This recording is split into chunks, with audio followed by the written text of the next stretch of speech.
It's time to start the only way we know how, with the warm-up.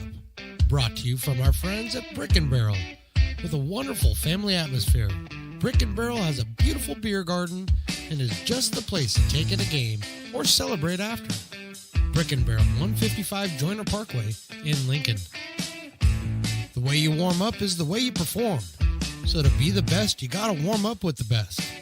So warm up with us as we sit down with a member of the Potters coaching staff to talk all things Potters. It's time to get loose and warm up right here on Stones Radio Networks. Well, usually we talk to a member of the Potters coaching staff. We aimed a little bit higher today, Stones McCoy. It's Military Appreciation Day, so we're paying tribute. And we've got a guy who every time I meet him has a new title. He used to be a general manager, then he was an owner. Now he's a president or something. Yeah. Matt Lundgren, what's going on? Not much different other than just a title change. But, yeah, still the same thing. Well, every time I meet you, you got yourself a new title. But, first series of the season, you got to be really heartened by the turnout. Obviously, Lincoln fans support the team all the time. But 2 great nights of baseball. Yeah, absolutely. Couldn't get much better weather either, so I'm sure that helped out. But, it's year 7. Things are continuing to grow. We keep getting bigger and better, so we're going to, try to build off this the rest of the season. Yeah, I got to shake your head a little bit at year 7, huh? Yeah, I never really thought that was going to happen. Before we get on the field, let's talk about off the field. Stones and I have been marveling over the first 2 nights as all the improvements that you guys made. Yeah. Nobody's resting on their laurels around here, and people are getting things done. We've got the new Kiln area or VIP, whatever it's called, area out there. And you guys have done a lot of improvements out there. Yeah, We're fortunate to have some really good relationships with Clifton and his business, Taylor Builders. So they were able to get one of their partners to come in and make that project happen as Marquez General Engineering. Incredible. Thank you to them to getting that project done. It really cleans up that whole area, cools it off. I mean, it's a much different feel now. It's actually VIP. Yeah, right? I mean, it was. I looked out the last 2 nights. It's packed out there, and it just looks like that's a great place to watch a game. Yep. And I know people want to get involved. They get in touch at LincolnPotters.com. I'm sure the website will have information if people want to get their groups out there. Also, and this is a little touchy subject, Matt. There's an area over there now that is an area like a sports bar kind of beer garden area where they put up a TV so you can have a drink and watch the game. Yeah. And I seem to remember having that idea a little while ago, and I don't remember any residuals coming to me because you've got the Brick & Barrel backyard. It's fantastic down there. Yeah. First of all, kudos to you for doing it, but secondly, how about, something for the effort? We were working behind the scenes. We're going to put up a plaque that says, brought to you by Phantom's Brain. And put it right fantastic. There. That's well, it has to be good for something. But that's another improvement. That right field line is getting crazy down there with the Brick & Barrel backyard. Cool and spot. Another one of your sponsors, right? Yeah. And then I know that Stones is very proud of the fact that you guys have got new seats and everything and reinforce them. And that sounds kind of boring, but when you think about it, when you come out to the ballpark, it really makes a difference. Yeah, for sure. Yeah, it's just from an aesthetic point of view. I mean, it just looks more professional. It looks like we're actually doing something right here. So there's also misters over there. We haven't had to turn them on because it's been so cool and hopefully going into next weekend too, we won't have to bust them out. But as the temperatures climb, we'll be able to cool that area off. I think even more people will gravitate to that area. It keeps getting better and better. Yep. So let's go to on the field. Now, we have a big change this year. Ryan Stevens steps down after 5 years. John Peters takes over. Before we get to JP, I noticed on the website that Ryan is still involved in the organization. How important was that for you? Yeah, I mean, that was big. And we, obviously wanted his blessing in who was going to be the next skip. Mm-hmm. And it was a no-brainer for him and for us to turn the keys over to JP. But, Ryan's staying involved. He still has a lot of connections in the college ranks around the country. Absolutely. So he's able to help us with recruiting some really good players. I'd say, nearly 30 to 40% of the guys are some relationship with Ryan and the coaching staffs that he has, that he's friends with or has different relationships with. So keeping him involved is huge, and we still have access to the Louisville Slugger hitting facility that he runs. So that's a big thing for our guys that no one else in the country has access to something like that. So, just a different different way to set us a step above kind of some of our competition. Okay, finally, and thank you for spending some time with us. I know this is a tough question, and you've worn many hats, so you've had to look at it many different ways. But as you look upon the 7th season, what are your goals for this season? What would constitute a successful season for you? Well, I mean, I think our goal every year is we want to win the CCL. We won the West Coast World Series last year. That was awesome. It was great to bring a championship back to Lincoln here, but it starts with the CCLs. We're one of the best leagues in the country Fantastic. for summer collegiate baseball, and we want to win the whole thing. All right, Matt Lundgren, thank you very much for stopping by. It's Thank you, always sir. a pleasure Yes, to sir. talk to you. We're back with more of the warm up right after this on the Stones Radio Networks.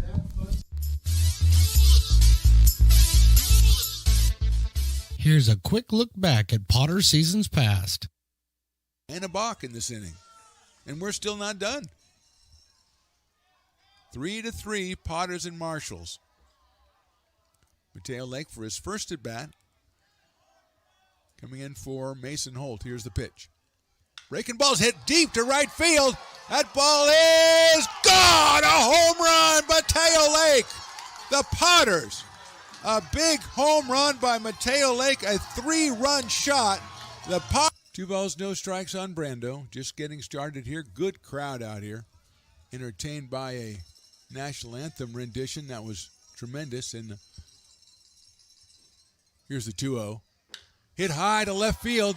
Look up, look out. That's out of here. Jason Brando about 50 feet over the fence in left field. And the Potters are on the board early. They didn't wait 6 2/3 for this one. A 2-run home run by Jason Brando. DH today for the Potters. Line drive left center field, and it doesn't look like anybody's going to get to that one. It'll go all the way to the fence, and it is out of here. That's out of here. A grand slam home run by Brandon Motherall on a line drive that just kept on going, and that makes it 19-2 and a fine line drive by Brandon Motherall. By Dimitri Perry, and here is Johnson. Right back up the middle into center field for a base hit. Panlick rounds third. The throw's going to come into the plate. It is applied. The tag applied, and he is safe at the plate. Safe at the plate. Not agreeing with that is Andrew Sloan, who thought he had the tag and thought the runner did not tag home plate, but he is called safe at the plate, so it's an RBI. Still looking for the first hit. Their first hit, the Potters, with 2 outs here in the second. Here's the pitch. Hit well to left center field, and I mean really well. Davis goes back, looks up, forget about that one. Welcome to Lincoln, Andrew Sloan, a home run for Andrew Sloan. And that went to that left center field where all the home runs are going, and I saw that one clearly, and that one was out of here. So Andrew Sloan making a lot of new friends here in Lincoln, California. The pitch. Motherall hits it high and deep to right field. Going back is Cook. He looks up, and it is gone. Brandon Motherall is making this a habit. A 3-run home run, and the Potters grab a 4-2 lead.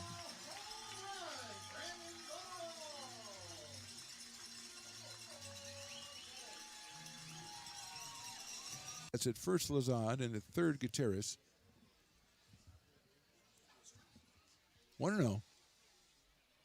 Line drive. Coming up, Potters Baseball on Stones Radio Networks.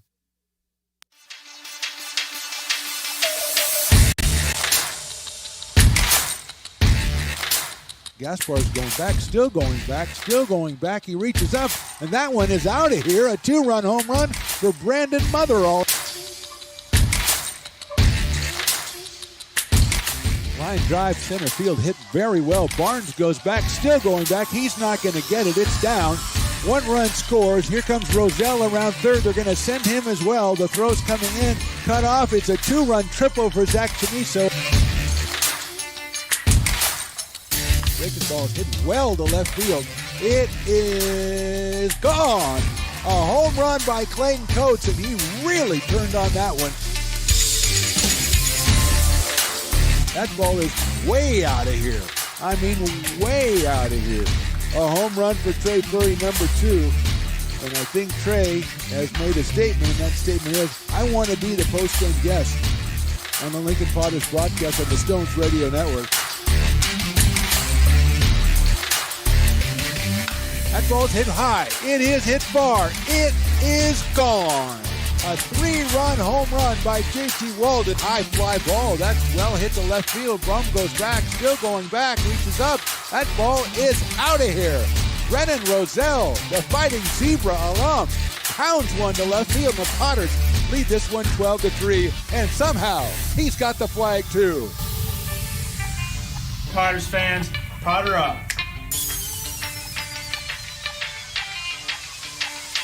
Hello and welcome to McBean Stadium in Lincoln, California for another exciting afternoon of Lincoln Potters baseball. I'm Mark the Phantom Lowe alongside my broadcast partner, the great Stones McCoy, as well as interns Chris and Matt and the also great Willie Preston. And today we bring you the finale of a 3-game series between the Potters and the visiting Novato Knicks.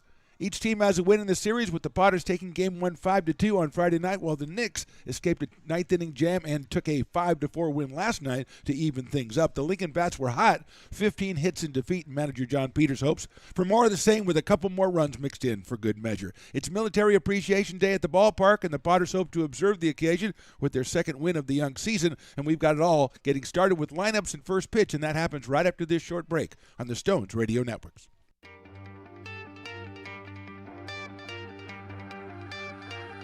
Gooseport Public House. We have sports on 10 big screen TVs, 23 beer taps with classics and crafts, a full bar with creative craft mixed drinks, live music, and most importantly, great fresh food. In downtown Roseville off Vernon Street, only 15 minutes from the ballpark. See ya at Gooseport.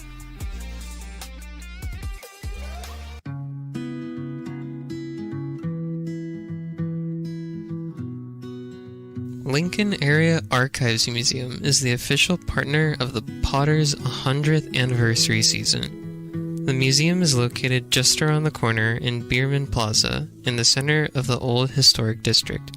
Plan your visit and learn about early Lincoln history.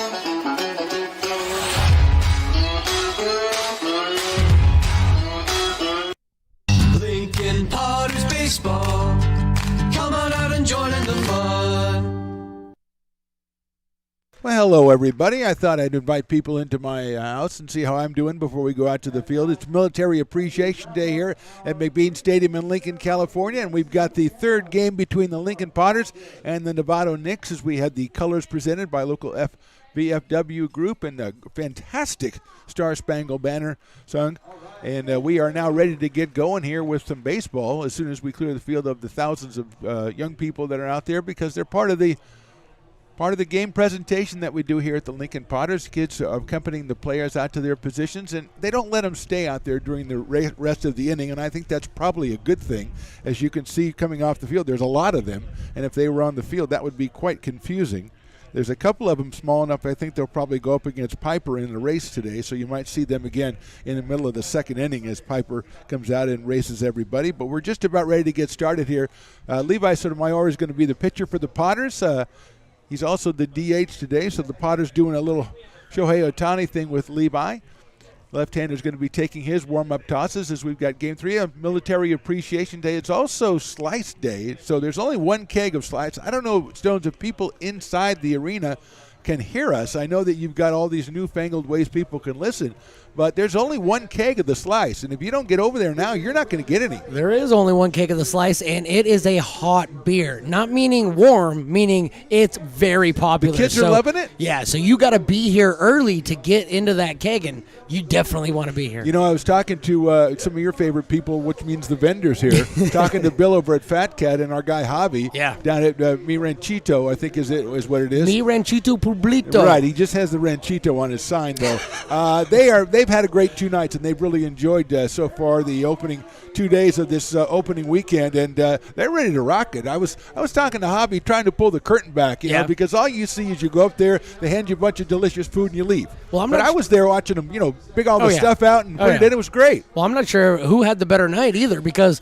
Ohana Shaved Ice, I don't think the line ever got less than 35 people last night for the Ohana Shaved Ice. Again, I always overlook them. Yeah. And we used to do it with the guys. They are so popular. Who was the guy? That was Jack's Kettle Corn. Oh, you love that place. And that's my favorite guy. If you're listening out there, please reach out from Auburn. We miss you. We love you. I thought he went to Alabama. Alabama, but he's an Auburn fan or something like that. I thought you meant Auburn. All I know is that I need some peach lemonade ASAP shipped here. So you love that hook stuff. It up. You love that stuff. Oh, you buddy. Yeah. So it's just nice because you're talking to the guys and you see everybody going in there. They come back with smiles, but seeing how the sausage is made literally in the case of Fat Cat is fantastic. So we're almost ready to get started here. We heard Matt Lundgren on the pregame show talk about the kiln down the right field line and also the brick and barrel backyard, which he basically admitted was my idea, Stones. He basically said it was.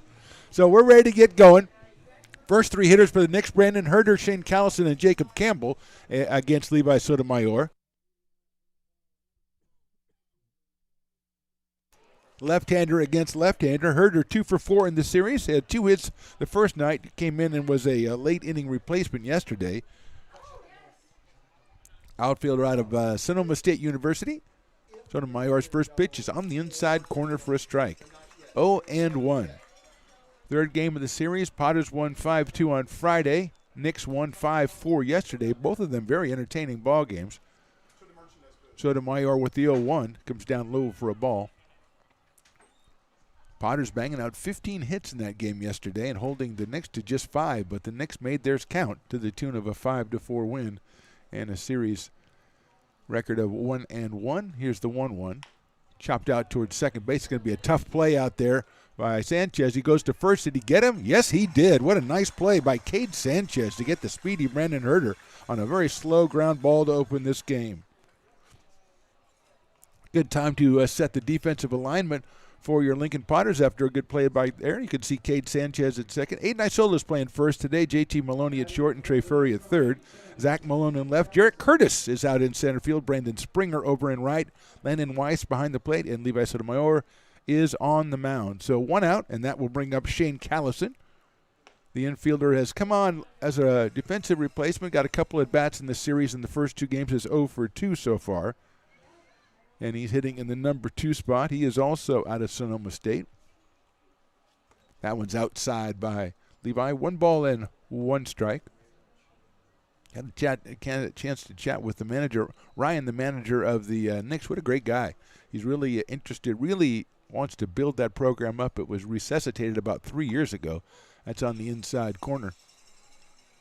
1-2, and he is trying, working it from the ground up, and those are the guys that don't get the credit, the guys that are there the first year, the second year, that build things up, like the Potters now in their 7th year of operation. Here's the 1-2, fouled back off the screen. But Ryan, of course, makes great friends with Stones McCoy. I mean, I try to be nice to these people, but they just gravitate toward McCoy. I don't know what it is. I tried to explain to him that I was regionally famous for a couple of weeks. Back in the 90s, he was not having any of that because I don't think he was alive then. But seems like a great guy. That's in there. No, it's out of there. Ball 2. 2-2. 2 balls, 2 strikes, just getting started. Sunday afternoon affair, Military Appreciation Day, and the Potters always do that upright, and they did that a couple of minutes ago. 2-2 pitch. Swung on and missed. He got him on strikes. So 2 up, 2 down for the Knicks here in the top of the first. And here's Jacob Campbell, the shortstop. Jacob out of College of Marin. 1 for 4 in the series. 2 runs scored. He had a double on Friday night. Talking to Ryan, he does explain that they have a lot of good relationship with the College of Marin and Sonoma State University, and players go from one to the other. And it has been a good, beneficial relationship for all the parties involved. And again, just getting it started. But there's about half the roster is Sonoma State University kids, some College of Marin, and then a couple of other places. But It's good to have the relationship as they do with Sonoma State. Here's the pitch. It's high up in the air right side. Might get out of play. Aiden Isola going over, and he's not going to have a chance at it. It's over there. Oh, right in the Brick and Barrel backyard. I have to think that Aiden yelled at somebody and moved him at the last second, so it didn't hit him. And that's exactly what happened. That's the story we're going to go with. 1-1 now on Jacob Campbell. He's followed by Braden Holiday, who was the hero of last night's game, if you're a Novato Knicks fan, that is, with a home run and an RBI double. Fastball just misses outside. 2 balls and 1 strike. I thought it was 2-1, then I thought the umpire put up 1-1. So, I mean, come on. You're messing with me on a Sunday. That's a nice-looking fastball, but a little bit high. Moves the count to 3 balls and 1 strike on Campbell. A little bit of an overcast day, but a nice day for baseball. Very pleasant day to be out at the ballpark, and another great crowd out here. That's ball 4. So Campbell takes the base on balls. First one issued by Levi Sotomayor. And here's Braden Holiday, the designated hitter. 2 for 8 in the series, but both of those hits from last night, a home run and a double. It knocked in a run in the 9th inning that proved to be the winning run. He also had an RBI on a fielder's choice, so he pulled 3 RBI in that game last night, 3 of the 5. He's up here against Levi Sotomayor. Good lead at first base, the pitch. He fouls it back to the screen, a little bit ahead of it, and knocked it over to the screen. 0-1 on Braden Holiday. He's followed by Nico Tejada in the batting order for Novato. Holiday was out in right field yesterday, is the designated hitter today. Here's the 0-1. That's outside. 1-1. He had a play where he ran from straightaway right field all the way into the bullpen down the right field line and tried to make a sliding catch of a foul ball. Banged himself up a little bit, but looks none the worse for wear today. 1-1 is hit high up in the air to right field, out of play. So it's 1 ball and 2 strikes on Braden Holiday, just getting started on a Sunday afternoon. Series started on Friday. That was the Potters' win, 5-2. Manager John Peters getting his first official win as the manager of the Lincoln Potters. 1-2 coming up from Sotomayor. High ball down the right field line again, and that is also out of play. So we're establishing a pattern here. 1 ball, 2 strikes on Holiday. Campbell got the base on balls. He's over at first base. Hit sharply out to the right of second. Sanchez has it, flips to shortstop JT Maloney covering, and that's the force at second. And nothing across before the Knicks as we go to the bottom of the first. Knicks nothing. Potters coming to bat. Loomis Basin Brewing Company, a proud sponsor of your Lincoln Potters. Visit them at 3277 Swetzer Road in Loomis or call 916-259-2739. Have you ever wondered, what is CMN? I thought so. Let me help. CMN stands for Children's Miracle Network, a non-profit organization that raises money for children's hospitals. Locally, UC Davis Children's Hospital is your CMN hospital, the only one in our area. It is a nationally ranked comprehensive children's hospital that provides the highest quality of care to pediatric patients like me. How is this level of care possible? With help from CMN donations. CMN teamed with corporate partners and community donors to fundraise for things like equipment, research, and patient care. All money raised locally during campaigns like this stays local to support children treated at UC Davis Children's Hospital. Sick and injured kids can't wait to get the care they need. And thanks to generous donors, partners, and fundraisers like you, we don't have to. Please give wherever you see the Miracle Balloon, and thank you for supporting CMN at UC Davis.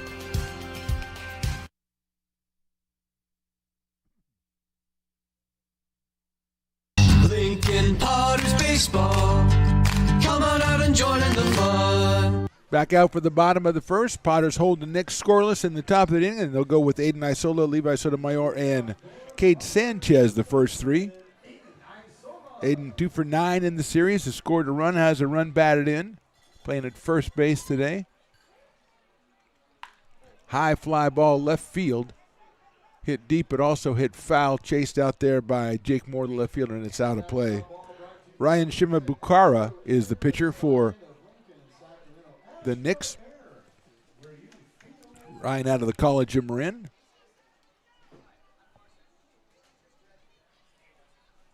Left-handed pitcher. Next pitch is a breaking ball high, so it's 1-1.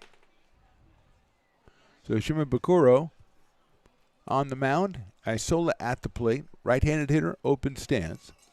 Out of Granite Bay High School and Sac City. Another breaking ball. It also misses outside. 2-1 on Aiden. In the number 9 spot. So here comes the 2-2. Popped up, right side out of play by Aiden Isola. Piper the Peacock making his appearance, customary appearance in the middle of the first inning, attracting hordes of fans.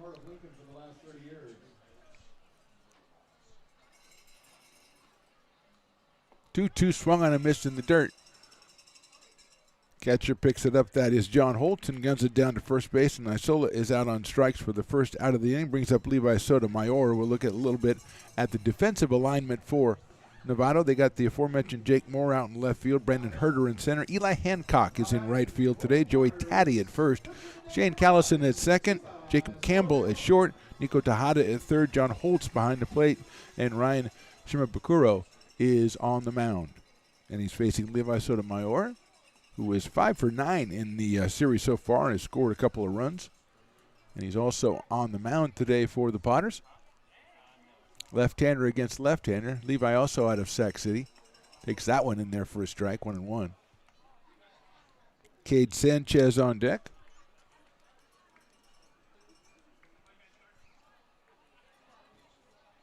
Swing and a miss, off-speed pitch. Bakuro throwing something, pulling the string a couple times. Got Isola swinging, got Levi that time, so he is ahead in the count 1-2.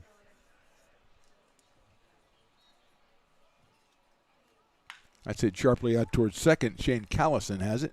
Over to first for the out. Easy one for the Knicks. Retired 4-3 is Levi, and that brings up Cade Sanchez, the second baseman out of Houston, Texas. Texas A&M Corpus Christi is 4 for 9 so far in the series with 4 runs batted in, 2 each night. We're in number 3. Potters wearing their usual Sunday Stars and Stripes jerseys. Tremendous looking ones. They're the most popular, I think, with collectors. High and outside for a ball. Now, collectors usually have a lot of, big bankroll. I don't have a big bankroll, so I have to try to sneak into the equipment room. That one's hit line down into left field. Jake Moore moves over. He's got a beat on it in left center and makes the catch. So hit well, but right at the left fielder. Nothing for the Potters. In the bottom of the first, we go to the second inning, no score. It begins on the farm, where hard work breeds motivation. Care is taken under watchful eyes. With new growth comes inspiration, where playtime is mandatory. Welcome to Dueling Dogs Brewing Company. Meet the Stevens,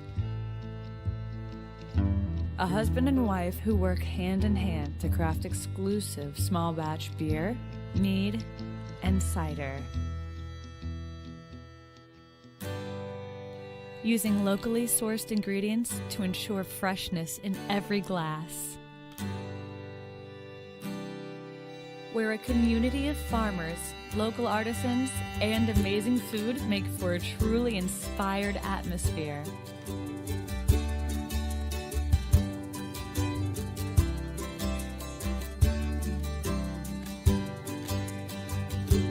At the end of the day, we know the value of hard work.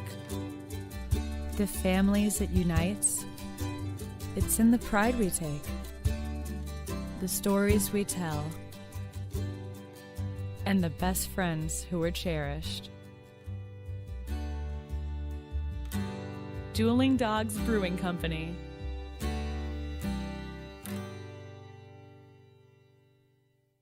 Lincoln Potters Baseball.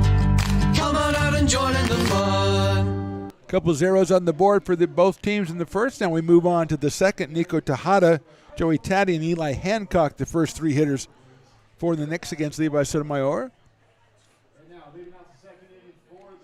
Nico, infielder out of Sonoma State College, or Sonoma State University, 0 for 3 so far in the series. Started on Friday, came in yesterday as a replacement. Came in behind the plate, actually, yesterday. It's that one foul down the third baseline off the screen, 0-1. He came in as a replacement behind the plate, did a great job filling in for the Knicks. We're in number 5, the Knicks with the red jerseys, little white stripes on the shoulders. Outside for a ball, gray pants. Not a bad look, but when you compare it to the Stars and Stripes, you're going to come up short. But most teams are against the Stars and Stripes. The typical Sunday attire for your Lincoln Potters. 1-1 pitch is high and outside. 2 balls and 1 strike. Almost like to keep an eye on the Brick and Barrel backyard, see how things are going down there.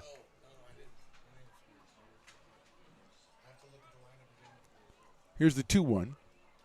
That just misses outside, so it's 3-1. Somewhere gave up a base on balls in the first inning to Jacob Campbell, but then got Holiday on a fielder's choice to end the inning. He has fallen behind Nico Tejada, 3-1 here. And that's ball 4, an easy take by Tejada. He is down at first base. And Joey Taddy comes to the plate. Joey, a late inning replacement in both games, has 0 for 2 so far. Next time the Potters are at home is going to be Tuesday against the Sacramento Yankees, and that is a 2 for Tuesday, half off Loomis Base and Brews. So you want to come out here and check that out. First pitch at 6:35. That's Tuesday. 2 for Tuesday against the Sacramento Yankees. Here's the first pitch on the way to Taddy. That's also high and outside.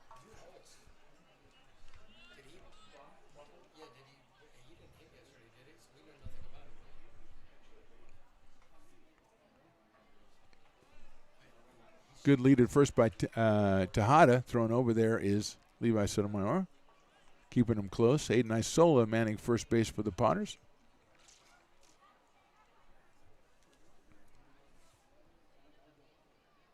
Taddy out of the College of Marin. That's outside again. 2-0.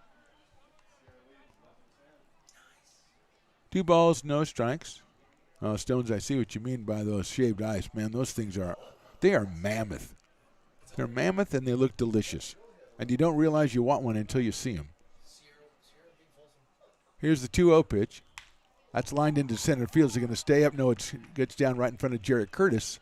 First hit of the ball game is a Joey Taddy line drive single, and now the Knicks have something going here in the second inning. Runners at first and second, nobody out, and Eli Hancock coming to the plate. Information coming across our teletype in the state community college playoffs. Sierra College beats Folsom Lake College. I think that was an elimination game. So Sierra stays alive and Folsom is out of the tournament. Both Folsom and Sierra losing games yesterday. I think they both were extra innings, and Folsom's was 15 innings. Today, Sierra wins it 11-10 over Folsom Lake, and we will see some. I know we'll see some Sierra College players out here. Perhaps we'll see some Folsom Lake College, and I think that's J.T. Walden, who's one of the most tremendous Potters there ever was, and tremendous hitter. I think he's close to a .375 hitter for the Falcons. So congratulations to Sierra on the win, and congratulations to the Falcons for a great year. Swing and a miss by Eli Hancock. 0-2.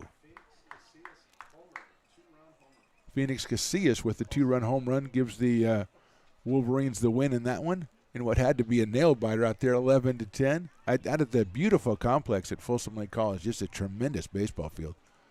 That's fouled out of play to our left. So thanks to Willie Preston for bringing the info. And Willie does a lot of announcing over at Sierra College, so he kind of had a vested interest.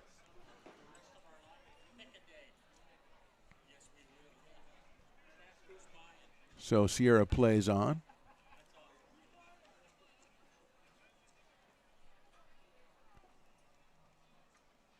Here's Sotomayor's pitch outside for a ball. I believe Santa Ana was I don't remember the other name of the team that won in the first round. So the loser of that game will probably play Sierra in their next game, either tonight or tomorrow. So Sierra stays alive in that one. Live to fight another day. Gets a little tough after a couple of games, though, with your pitching rotation. That's inside. Did it hit him? Eli Hancock doing a nice little dance. He should get out there with Piper between innings. A tremendous little dance to get away from that one. Evens the count at 2 balls and 2 strikes. Many Padres have played with Sierra College or Folsom Lake. We mentioned J.T. Walden, but from the past, I mean, Isaiah Garcia and Matt Lopez and Charles Middleton, all kinds of Padres. That's hit sharply to the left to second base. Ran down by Sanchez. Nice play by Cade Sanchez to even get 1 out. Hancock moves the runners along with a productive out, but Sanchez keeps it from being worse than that. He throws Eli out at first base. Moving up is Tejada. He's now at third, Taddy at second, and John Holtz will be the hitter. So it'll be Santa Ana against Saddleback in the other game today, and the loser of that one will take on Sierra, surviving out of the losers bracket. Here's John Holtz, the catcher. He actually was pitcher the other day. He has not been at the plate, but he's listed as a pitcher and a catcher, so I'm going to allow the legality of that. John wearing number 22 and comes out of Sonoma State University. He's got runners at second and third and 1 out, and takes on the inside corner for a strike, 0-1. Batting in the number 9 spot, in the number 8 spot is John Holtz. Jake Moore, the left fielder, hitting in the 9 spot. I don't think Jake has had a plate appearance in this thing. I'll have to go back. He might have came in at the end of the game on Friday. 0-1 pitch. Swing and a miss at a breaking ball. Yeah, Jake did come in and was 0 for 1 in the game on Friday night. But right now it's about John Holtz, who is also the Dueling Dogs batter. So if he strikes out, 50% off the Dueling Dogs.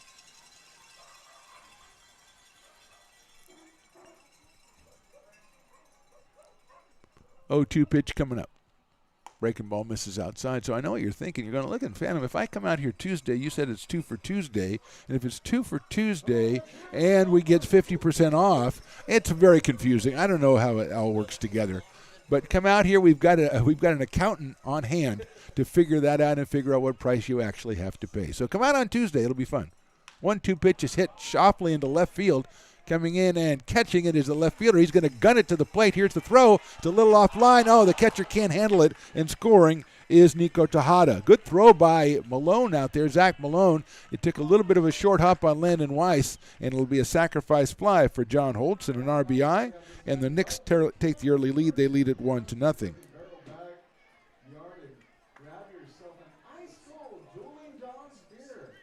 So Tejada scores. Moving to third on the throw to the plate was Joey Taddy, so he's only 90 feet away as Jake Moore comes to the plate. Just a little bit, bounced a little bit too close to the catcher on that one. A good throw by Malone. It is outside for a ball.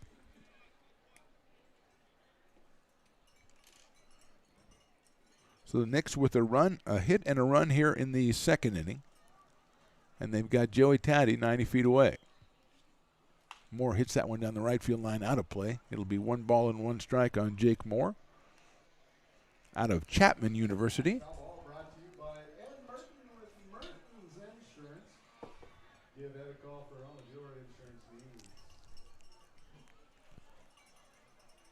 Taddy at third.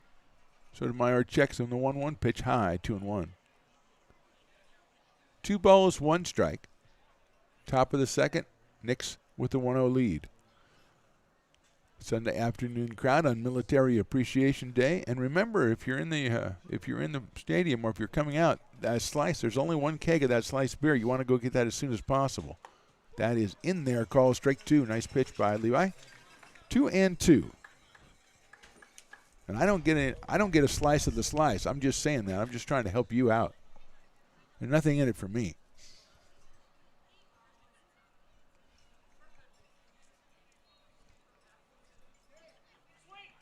Swinging a foul out of the glove, off the glove of Landon Weiss. So still alive is Jake Moore. Taddy down at third. Tejada started the inning with a walk, then Taddy with a single. Eli Hancock moved him along with the ground out and the sacrifice fly by John Holtz, with Taddy moving up on the throw to the plate. which just glanced off the glove of Landon Weiss. Would have been a close play at the plate. That's down in the dirt for a ball. 3-2 now on Jake Moore. Top of the order is Brandon Herder. He is on deck.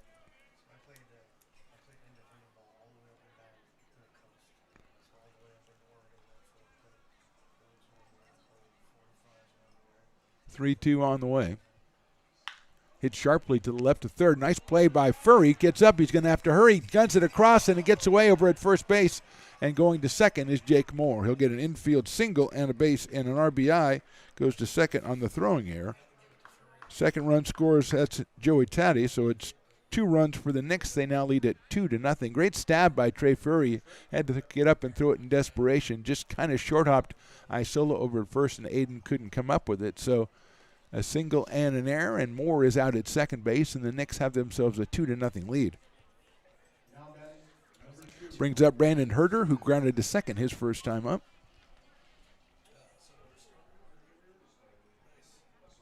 Outfielder out of Sonoma State. 2 for 5 in the series. Breaking ball is in there for a strike. Nice pitch by Levi. 0-1 on Herder.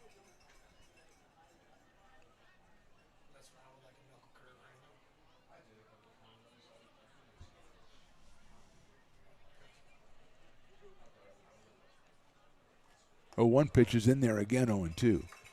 Sometimes the things you overhear when you're sitting in the press box, really interesting. Right now, Stones and one of the interns are arguing over who has a better knuckle curve. So that's the kind of things that I have to deal with on an everyday basis. And Willie Preston has to do it as well. So, I mean, we need Purple Hearts or something. That's inside for a ball, 1-2. Pretty soon they'll get up and be showing each other, demonstrating how they grip their knuckle curve and everything. Meanwhile, there's work to be done, and there's no one to do it. 1-2 on Brandon Herder. Moore at second base.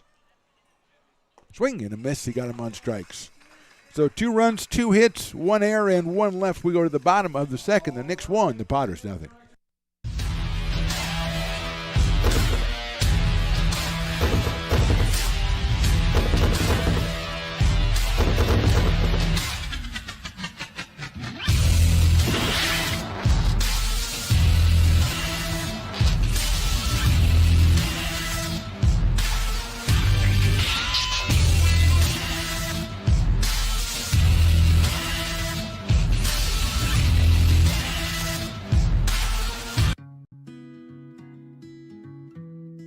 Anniversary season. The museum is located just around the corner in Bierman Plaza in the center of the old historic district. Plan your visit and learn about early Lincoln history. The mouth-watering Big Mac with a savory Filet-O-Fish and a tasty McChicken. My goodness, that looks good. Oh, you're making a McDonald's menu hack. Yes, a land, air, and sea. Oh, it's going to tip over. No, it's good. It's good. Very stable. Order the land, air, and sea by name. Build it by hand. Lincoln Potters Baseball. Come on out and join in the fun. Bottom of the second inning. Knicks came up with 2 in the top of the second. They lead at 2-0. JT Maloney, Trey Furry, and Brandon Springer, the first 3 hitters off of Ryan Shimabukuro, who went through the first inning, struck out 1, allowed no base runners. The left-hander out of the College of Marin. Had to take a little time. He had to wait. Very nice of John Holtz, who noticed that as they were taking his warm-up tosses, that Piper and 2 little kids were bearing down on him from third base. And so John says, hey, we need to kind of a halt to this warm-up thing, as Piper was dusted by 2 small children. And I told you, Stones, one we saw before the game running off the field in the red shirt was indeed the one who was running against Piper. And I tell you, he's got Olympic speed. I mean, potentially Olympic speed. Here's JT Maloney, takes outside for a ball, 1-0. JT 3 for 9 with a run batted in and a run scored in the series so far. The shortstop out of Sac City. Hits that one on a line down the right field line, but it's foul. Thought he picked himself out a pretty good spot, but just a little bit to the right of where he wanted. Unfortunately, the umpire was standing around the line and made the correct call. I mean, I'm not above taking a double, I mean, it's early in the season, but Trey Ferry to follow, then Brandon Springer. 0-2 pitch. That is high for a ball. I believe that's 2-1, not 1-2. Scoreboard says 1-2, but I think it is 2-1.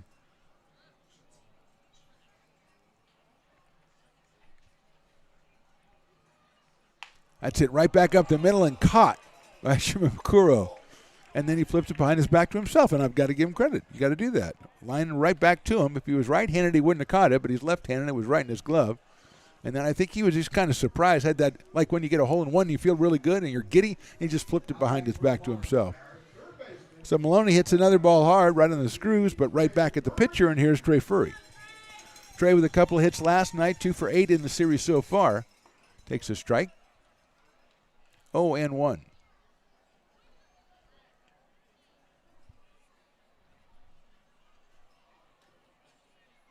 Lines that one down the right field line. That one is fair. Picked up in right field. Nice play out there by Hancock. He throws it in and almost gets Trey Ferry at second base. Eli Hancock got there really quickly. His throw to second was a little bit to the left of second base, and Ferry slides in with a double. So Trey gets his third hit of the series. First hit of the game for the Potters, and here's Brandon Springer. He had 2 hits the first night, 0 for 4 last night, so Brandon at 2 for 4 with a couple of doubles. It doesn't matter, Stones, how many titles Matt Lundgren gets. He still follows his kids around all the time. He doesn't have any say in anything that happens in the household. He's president, owner, GM, doesn't matter. That's a sharp grinder down the third baseline. That's a fair ball. Ferry's coming into third. He will score easily. Rounding first, heading for second is Springer.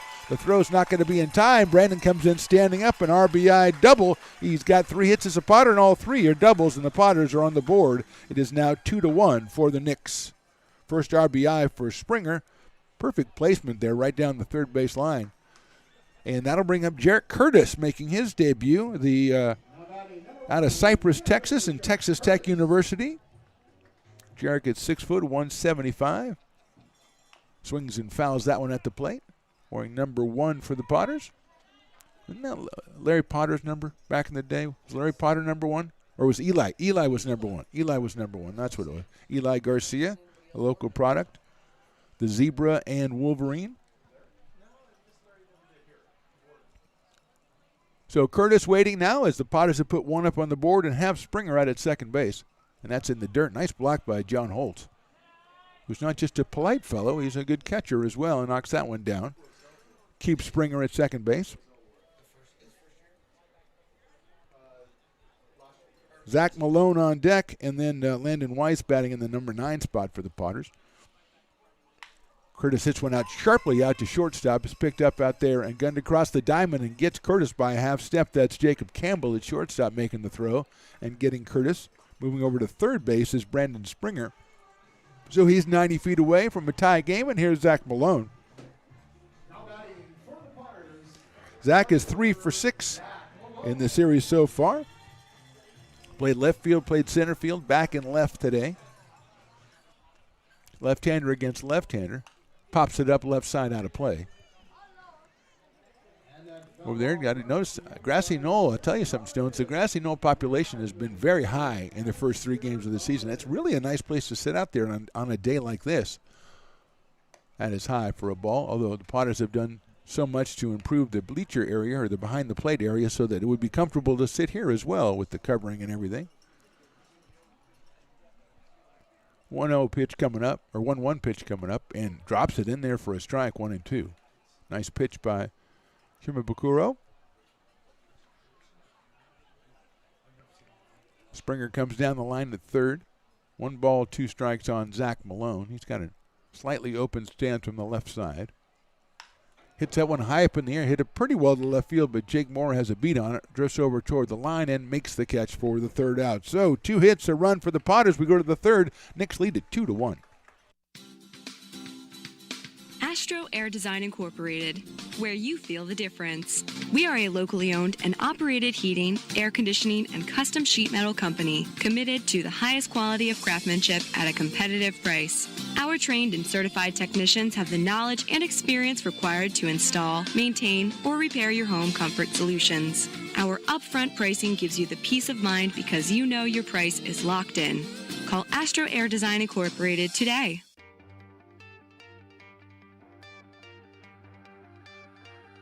Gooseport Public House.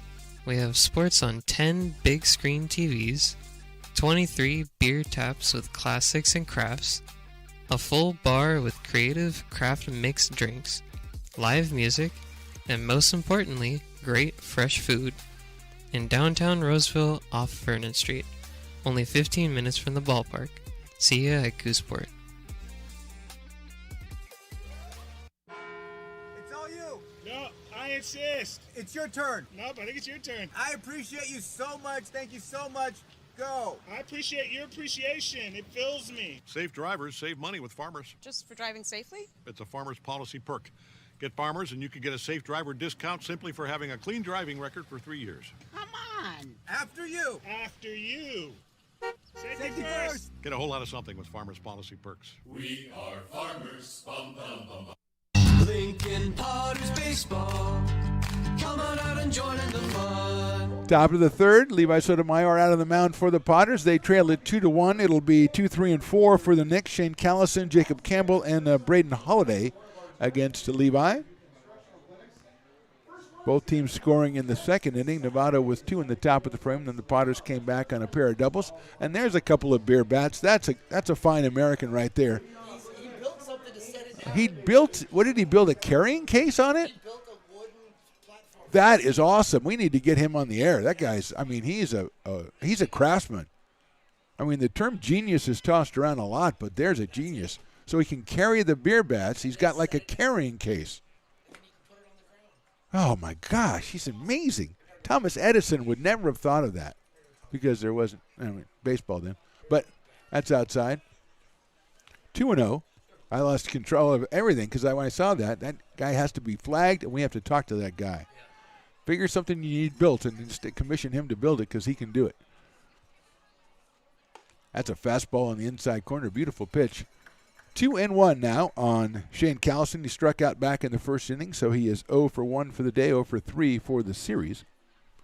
Playing at second base for Novato. It caught the outside corner. I was going to say it just misses because that's where I thought it did. But it is a strike, and Stones is giving me the side eye. He doesn't like it when I question authority because he's the boss. 2-2. Breaking ball, call strike 3. Strikeout number 3 for Levi Sotomayor. He's got Callison for the second time, and here's Jacob Campbell, who got a base on balls back in the first inning. Jacob 1 for 4 for the series, had a double on Friday night.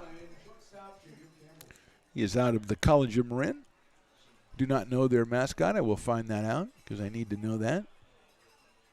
It's a sharp grounder down the third base line toward the dugout and scatters. And I don't know, Stones. I think they've broken the Potters' record. There have got to be 30 guys out in front of that dugout. It's a sea of red over there. 0-1 now on Campbell. That is inside for a ball. 1 ball and 1 strike. Campbell pretty close to the plate. Slightly closed stance from the right side and pretty close to home plate. That's a nice fastball in there for a strike. 1-2. I want to shout out our buddy Cliff Stahl. Did you see that the other day? Our guy, Drew's dad, Cliff Stahl, was giving us some love, giving Stones Radio Network some love. Even though Drew's not on the ball club, he's going to be checking us out, and we really appreciate that. Love those guys. Swing and a miss. 2 strikeouts in a row for Levi Sotomayor, and that'll bring up Braden Holiday. Drew Stahl, a couple of years, 2 years, Stones, on the Potters? And then had a great year at Oral Roberts University. He was first team all-conference, and Dad made a couple of trips out here while he was playing for the Potters. The Mariners? Yep. The College of Marin Mariners. Okay, I see it sort of because it's kind of near water, but Marin Mariners, I don't know.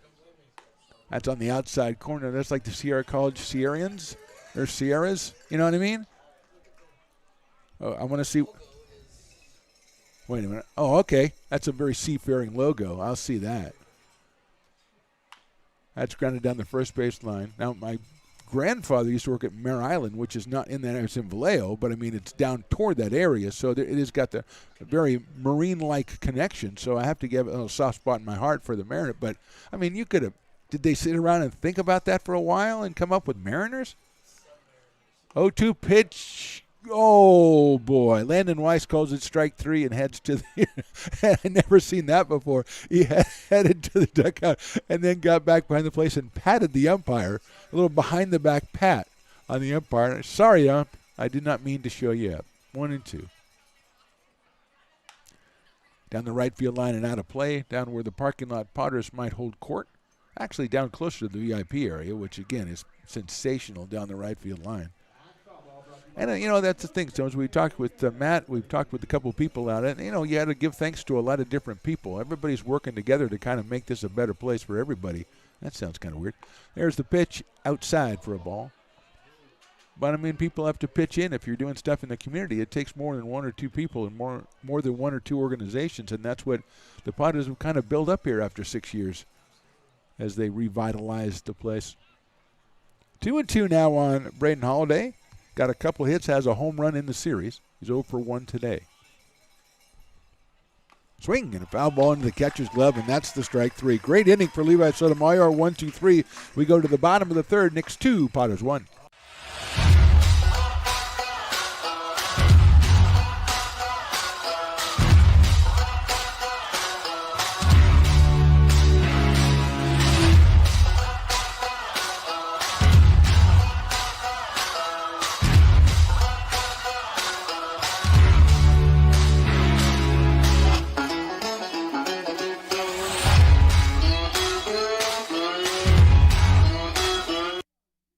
Being in the market for a new home comes with more than just buying a property. It is finding the right house in the right neighborhood in the right community. Since 2005, Lori, with Frey & Associates Real Estate, has lived and worked as a real estate broker in Lincoln. She is passionate about local organizations and volunteers with them as well. She's knowledgeable, she knows, she asks a lot of questions, she gets things done. We still learn a lot from Lori. And she's very helpful, very positive, and has been wonderful broker. We at Frey & Associates are your local hometown realtor, and we are here for you.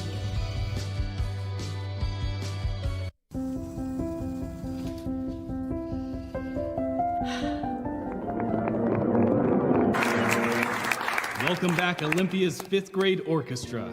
Perhaps there's no place like your home because you made it so at RC Willey. Lincoln Potters Baseball. Come on out and join in the fun. Bottom of the third, Potters trailing 2-1. Ryan Shimabukuro on the mound. And he will face Landon Weiss in the top of the order, Aiden Isola and Levi Sotomayor. So with Shimabukuro and Sotomayor on the mound, it's a tough pitching matchup is what it is. Weiss takes the first pitch, drops in there for a strike, 0-1. Landed 1 for 6 with a couple runs batted in the series so far. Has been behind the plate for both games, or all 3 games. Takes that one in the dirt. 1-1.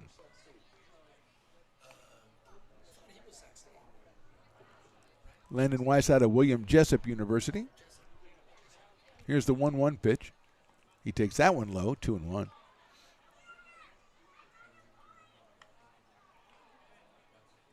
Weiss, Isola, and Sotomayor 9-1-2 against Shimabukuro. That one's lined into right center field. Coming over is Hancock, but he's not going to be able to get it.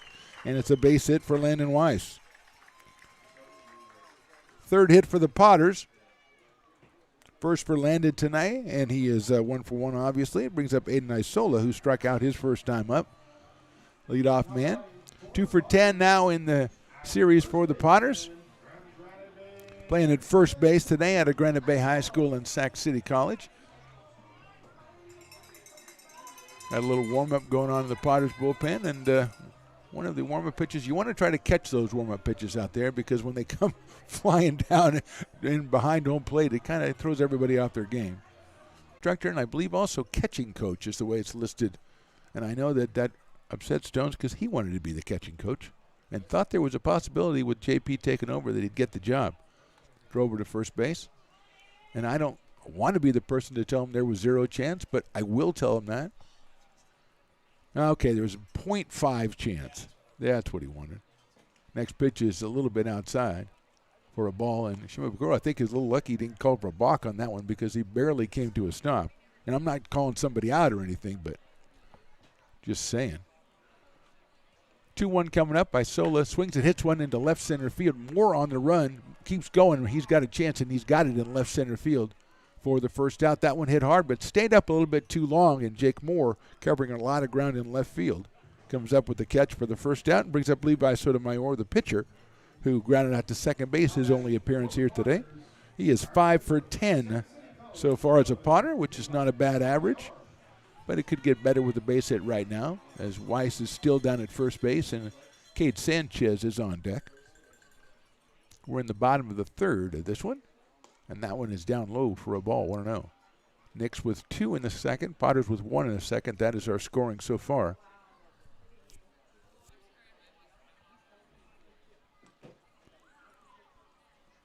Levi check swing, fouled it off. 1 ball, 1 strike. Levi out of Sac City.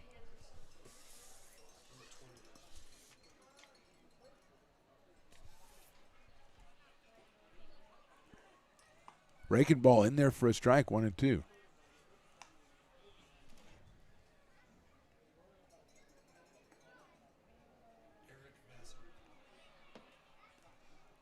One ball, 2 strikes. High up in the air, center field, left center field, moving over is Herder. Here comes Moore now as it drifts over toward left field. The wind takes it to left field, and Moore makes another catch for 2 outs. And with 2 outs, here's Cade Sanchez. He flied to left his first time up, hit the ball hard. Eric Vassar is warming up in the pen for the Potters. Big right-hander wearing number 20. That first pitch is right down the middle against Cade, and so it's 0-1 on Mr. Sanchez. He is 4 for 10 with 4 runs batted in so far as a Potter. That one is high.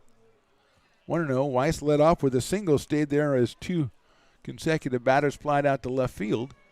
And now it's Cade Sanchez. That's outside. 2-1. On deck, JT Maloney. I thought it was a little bit odd what the intern was doing. I think his name's Jack. He made a guy spread his arms like wingspan-wise, but I guess he's selling him something. Ball. I just thought he just went up to a guy and said, hey, stretch out. I mean, that was kind of weird. It was, maybe he was going for that Titanic thing, King of the World practice. $20 gets you an arm's length. We'll bring in Anthony Davis. Now I'm going to get me $20.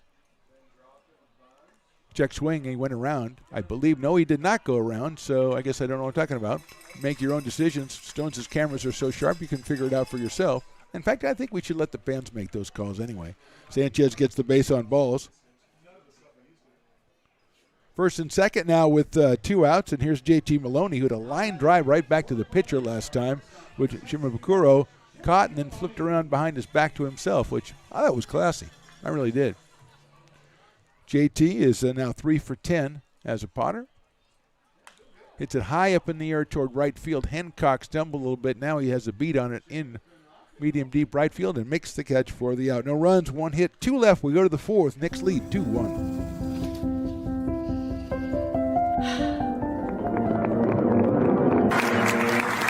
Welcome back, Olympia's 5th grade orchestra. Perhaps there's no place like your home because you made it so at RC Willey. Hi, Bill Evans, President of the Placer County Association of Realtors. We're in the store, our conference facilities, an amazing team helps keep together an amazing organization, and we thank them all.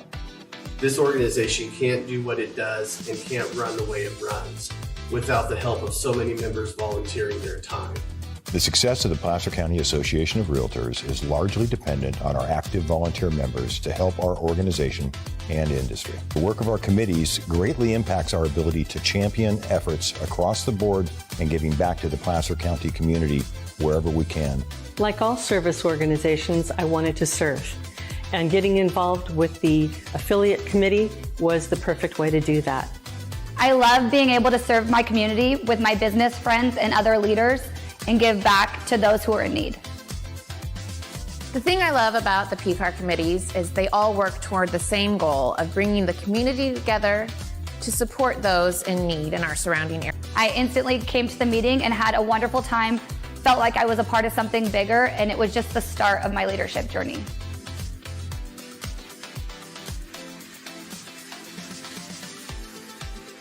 Lincoln Potters Baseball.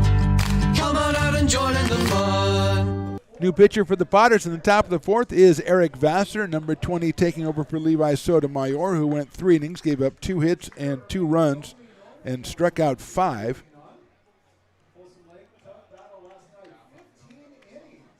So he will, I think, revert back to his DH status, and Eric Vassar will take over on the hill, and they'll face Nico Tejada, Joey Taddy, and Eli Hancock, the first 3 batters for the Knicks.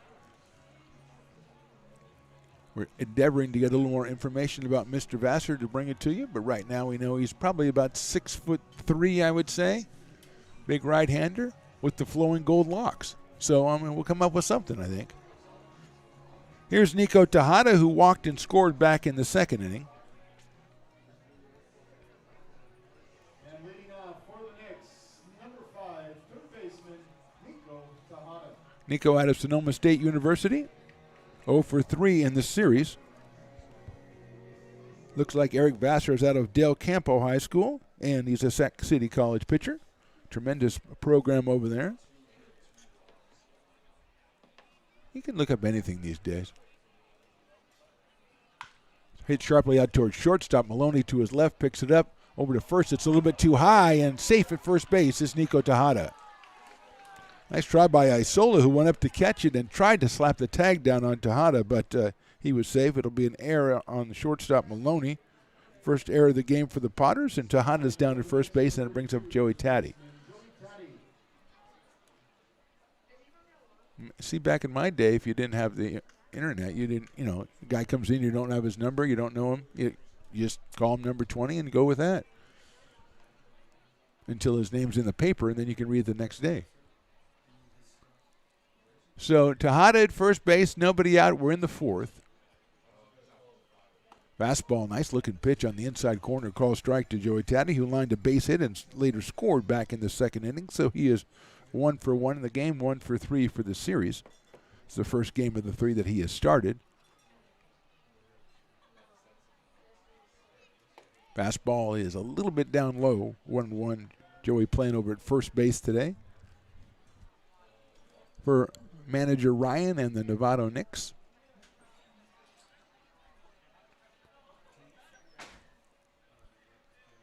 Fastball just outside from Eric Vassar. 2 balls and 1 strike. Eli Hancock, the left-hand hitting right fielder, on deck. Potters off tomorrow. Come back here on Tuesday against the Sacramento Yankees. Check swing didn't go, and it's outside, 3-1. A 2 for Tuesday to be sure. Half price on all Loomis Basin products, which are mostly beers. 3-1. Lined out into center field, going back is Curtis. He has a beat on it now and reaches up and makes the catch. Ball hit pretty well by Joey Taddy, but right at Jarrett Curtis in center field. So Taddy is retired. 1 out, and here's Eli Hancock, who had a key ground ball back in the second inning. 2 on, nobody out. He grounded out to second baseman Cade Sanchez, but Cade only had 1 play, and the runners moved up as a result of that. Then a sacrifice fly and a base hit scored him.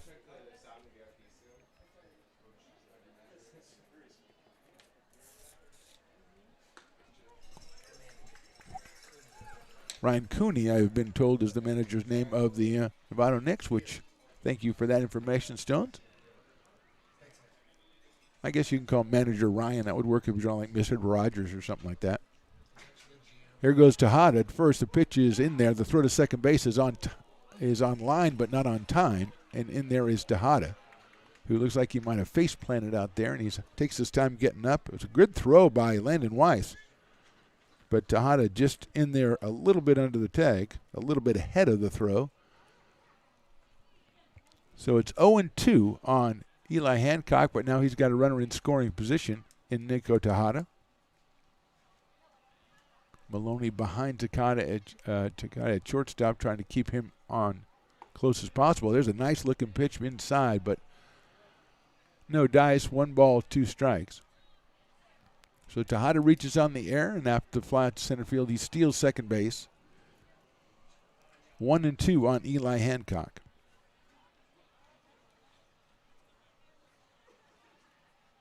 That's hit down to third, handled by Furry. Looks the runner back, guns it across the diamond, and gets him at first base. Nice play, Trey Furry, to get Hancock at first. This time Hancock grounds out, but doesn't advance the runner.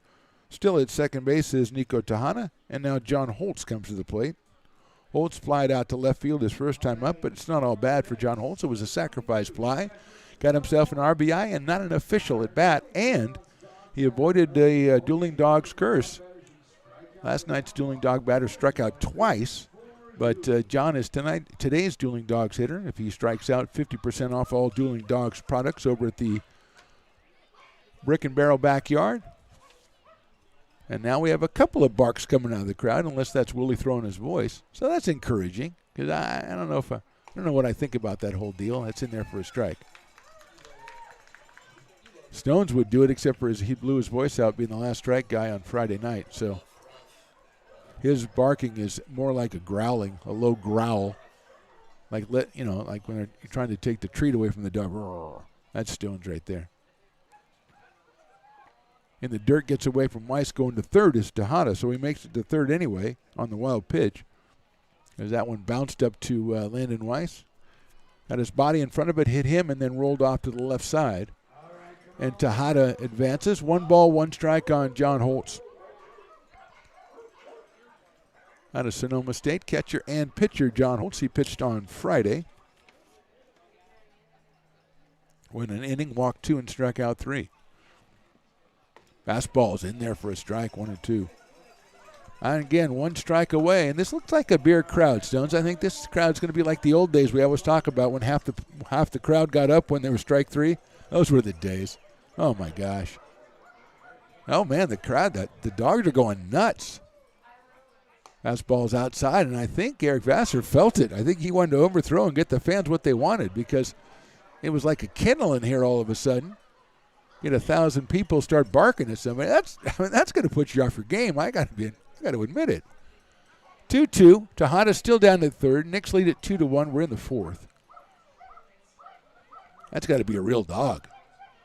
2-2 pitch is chopped out slowly towards shortstop. Maloney's going to wait for it and then throw across the diamond and get him at first by a step. So no runs, no hits, 1 left. We go to the bottom of the fourth, and it's Knicks 2, Potters 1. Old Town Pizza, a proud sponsor of your Potters baseball, will deliver you a slice that you won't soon forget. Come see why they've been voted the best of the best 12 straight years. Visit otpizza.net to get yours today. But don't take it from me. I think Old Town Pizza should be expanded through the state or even through the country because it's so delicious.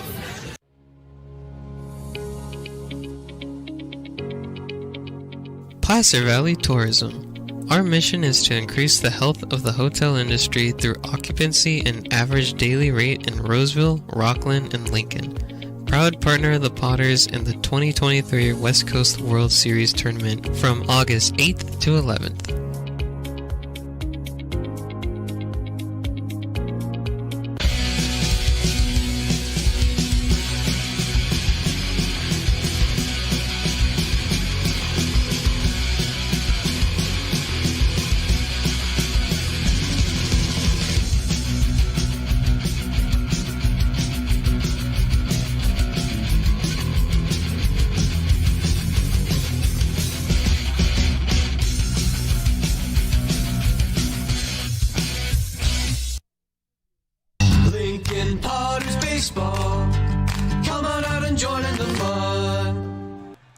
Back for the bottom of the fourth, Piper with the air guitar contest. Better than yesterday. We got a guy now, he's breaking his guitar out there.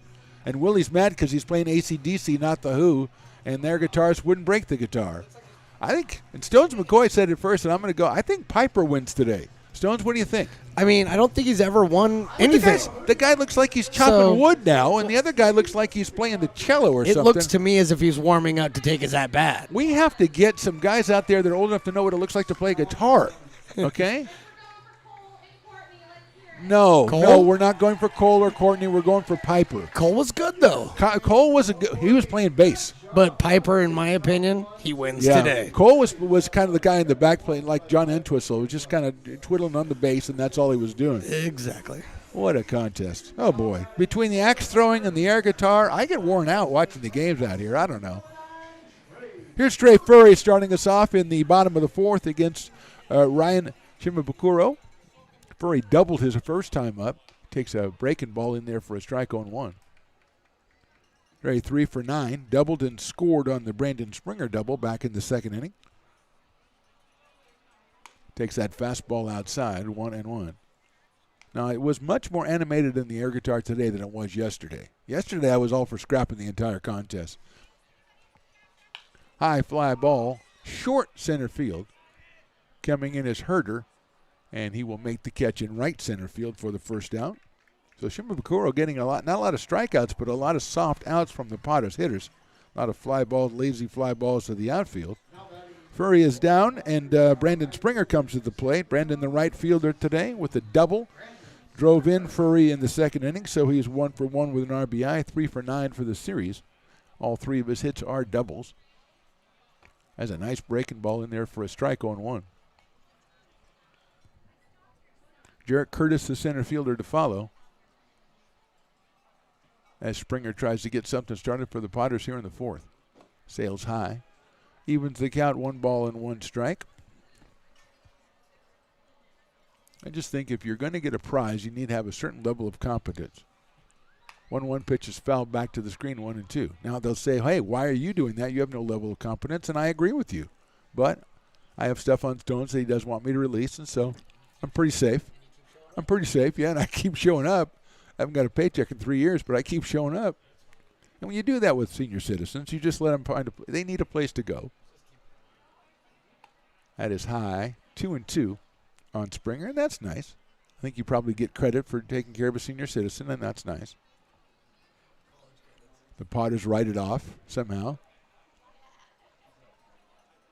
2-2 is fouled by Brandon Springer out of William Jessup University. I'm going to call Brandon about 6'4". What do you think, Stones? 6'4"? Maybe a little bit more than that. I was going to say my son says he's 6'4", but I don't think he really is. That's lined into left center field. That's down for a base hit. Moore's going to chase it. It'll get all the way to the fence. And guess what? Brandon Double Springer has himself another one. He says, no, I don't know. He fell down. He was going to go for third because he doesn't like the nickname, and then he fell down and had to go back to second. So I think that means the people upstairs, Brandon, don't want you to get triples. They want you to get doubles. That was a hard line drive. I don't know if we'll call him Double Trouble or Double Springer, or I don't know what we call him, but I don't know if we call him Trippy Springer or whatever. But whatever he did, he's out at second base. Fourth hit for the Padres, second for Brandon. Here's Jarrett Curtis, who grounded sharply to shortstop his first time. He grounds it sharply down to third. That's a fair ball. And Tejada has it across the diamond. He's not going to get Curtis, and he gets away from the first baseman. And moving over to third is Brandon Springer. I didn't see the umpire make any kind of safer out. So I'm going to say that Jarrett beat that one out because I thought he did at first base. Tejada moved away about as long a throw as you're going to have to make on the infield, and Curtis got down the line very quickly, so that's an infield single. Moving over to third is Springer, first and third now. Fifth hit for the Padres. Here's Zach Malone. He flied out to left his first time up. Left-handed hitting left fielder. 3 for 7 in the series. Out of Roseville, California, Wood Creek High School. Takes high for a ball. So with one out, Springer lines a double. Curtis beats out a ground ball behind third base.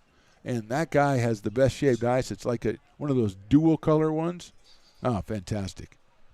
I get easily distracted. And they picked off Curtis at first base. They're getting him in a rundown, and here coming down from third is Springer. They run him back. Here's picked it up. Joey Taddy has it. Getting back to third. Springer, and they throw the ball away, and Springer will score. Curtis is rounding second. He's going to end up at third base as Moore picks the ball up in left field. Now, I don't know if that's the way John Peters drew it up, but that's the way it worked out. And Curtis, I have to say, Curtis and Springer ran that about as well as you can run one of those rundowns when you're in two different places, because neither one of them really committed until they thought they had Springer going back to third, and the throw sailed over the head, and Springer scores to tie the game at 2. Curtis all the way over to third base, and that's the way that happened, as he was easily picked off, but they played it right, and he eventually scored. That'll be an error on the first baseman for the throw. That's the first error for the Knicks today. And with the score tied and a runner at third base now, Malone's up here with a 1-ball, no-strike count. Breaking ball, nice-looking pitch on the corner in there for a strike. 1 ball and 1 strike on Zach Malone. Landon Weiss on deck. Got some activity, maybe just starting for the Knicks in the bullpen. Malone takes a fastball. That's on the corner in there for a strike 1 and 2. Good location by Shimabukuro. 1 and 2 on Zach. Curtis at third. Lines that one foul out of play. Stays at 1 ball and 2 strikes. Jones McCoy with the panoramic view. I like that. Zeroes in on the bullpen. The Knicks getting something going down there. Right now it's all about Zach Malone. Curtis comes down from third again. Zach takes outside, and that was really close. Couldn't have been real comfortable taking that one. Couldn't have been real comfortable. 2 and 2 though. That's what happens when ball players have you got to know your strike zone. Sometimes it's varies a little bit depending on the umpire. Chopped down to first base. It's going to be a foul ball. Joey Taddy all over it down at first base. If it stayed fair, then Curtis would have scored easily, but it's a foul ball.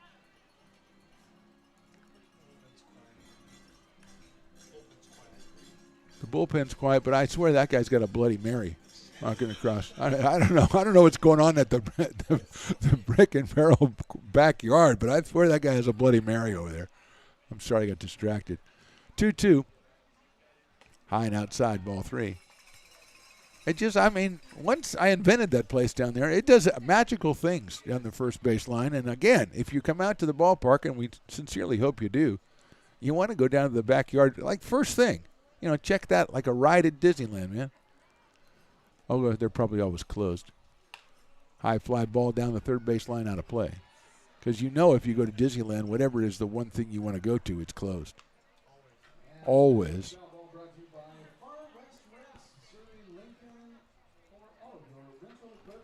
2 balls and 2 strikes. Curtis at third. 1 run in. Malone waits for the 2-2 pitch. High. That's the 3-2 pitch, and that's ball 4. So good at bat by Zach Malone. Works the walk.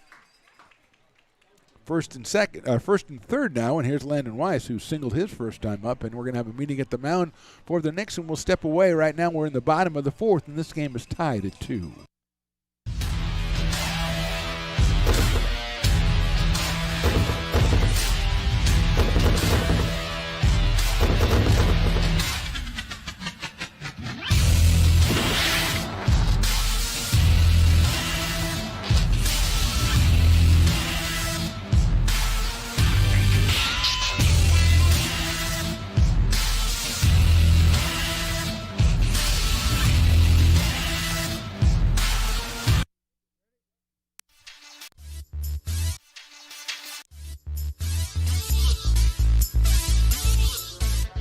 All the meetings are over, and we are ready to go. No changes have been made as of yet. Still Ryan Shimabukuro out on the mound, although the action is intensifying a little bit in the bullpen for Novato. Here's Landon Weiss, singled in the third, 2 for 7 for the series with a couple of runs batted in. Got those on Friday night in the 5-2 Potters win. He shows bunts it back to the pitcher. He's going to go, bobbles it. Shimabukuro bobbles it, and it's a squeeze play, and it's a successful one. An RBI for Weiss, and the Potters grab the 3-2 lead. Beautiful bunt by Landon Weiss. He'll get credit for an RBI and a sacrifice. And we'll see official score if they call an error on the pitcher or just call that a single. We'll see. They're just going to call it square there. So it's going to be Weiss with the RBI. Curtis scores. Malone to second. And Curtis is a perfect guy to squeeze on like that because even if Shimabukuro had to handle that ball cleanly, he wasn't getting Curtis at home plate. He might have gone to first. First pitch to the leadoff man, Aiden Isola, is inside for a ball, 1-0. So well done by the Potters. Great execution. We'll give that to JP, making the call on that one, and Landon Weiss made it work. His third run bat into the weekend. High for a ball, 2-0 to Aiden Isola, who was struck out and fly to left. Trey Furry started the inning by flying to center, then a double by Springer. Curtis beats out a ground ball for a single. Zach Malone walks, and Weiss with the squeeze play. And we had a little botched rundown in the middle of that. Isola lets it go. It goes underneath the catcher. John Holson goes all the way back to the backstop. Runners move up to second and third. And now I believe it's 3-0 on Aiden Isola.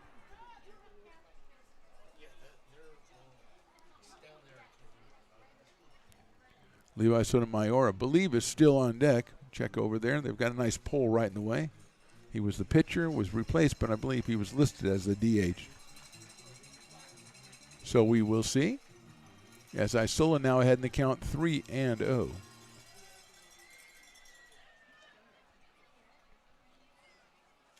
Right down the middle, call strike 3-1.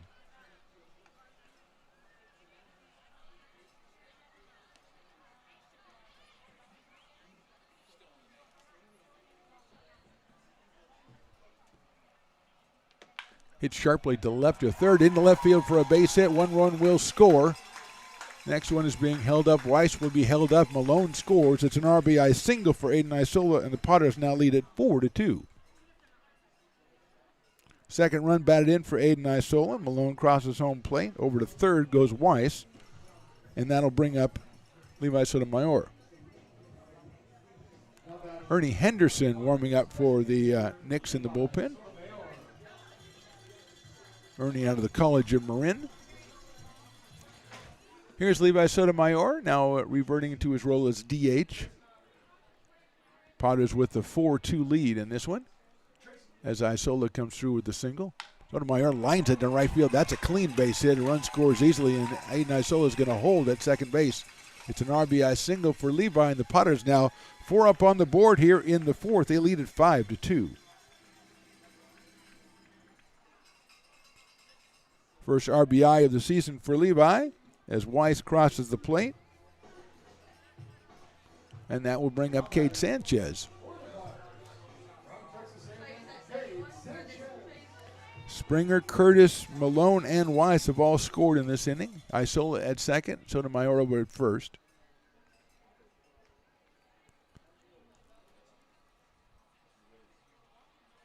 Big breaking ball is high for a ball.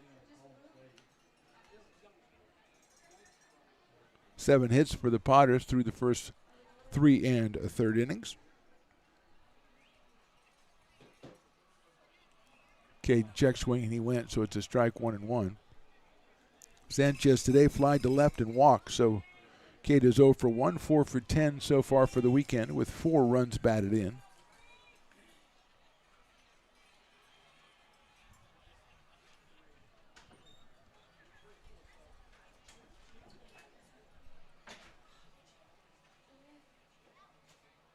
That's a line down the third base line, over third base in the bullpen area, so that is a foul ball. I believe that's Velez down there. Gavin Velez as the bullpen catcher, and he kind of had to dodge that one coming at him like a missile. So it's 1-2 now on Cade Sanchez.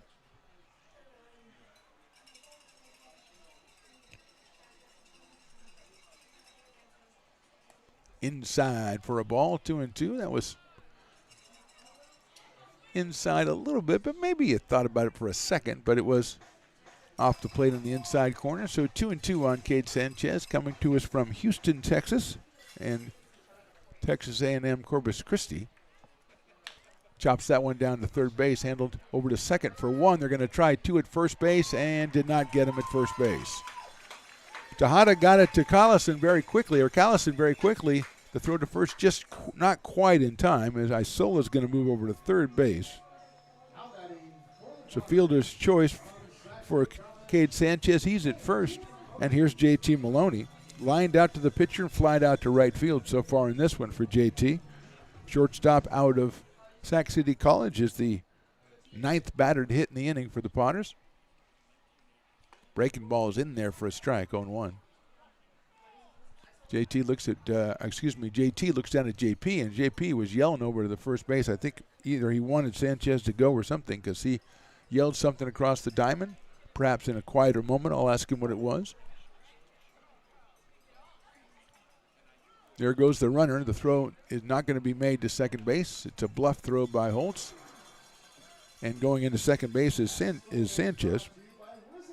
He's at second. Aiden Isola is over at third. 1 ball and 1 strike on JT Maloney.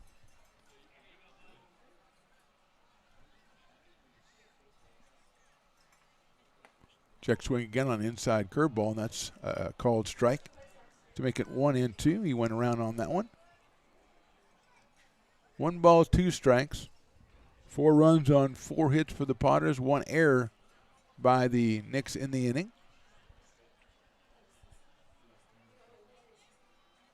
That's in the dirt. Nice block by Holtz, keeping Isola at third base. That's a really fine play because that one bounced probably 2 feet in front of him in there, and he made the play, knocked it down, rolled a little bit to his left, but not far enough for Aiden Isola to score.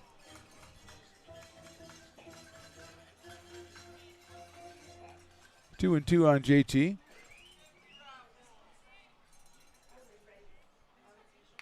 Fouls that one off at the plate. He'll get another chance at 2 balls and 2 strikes.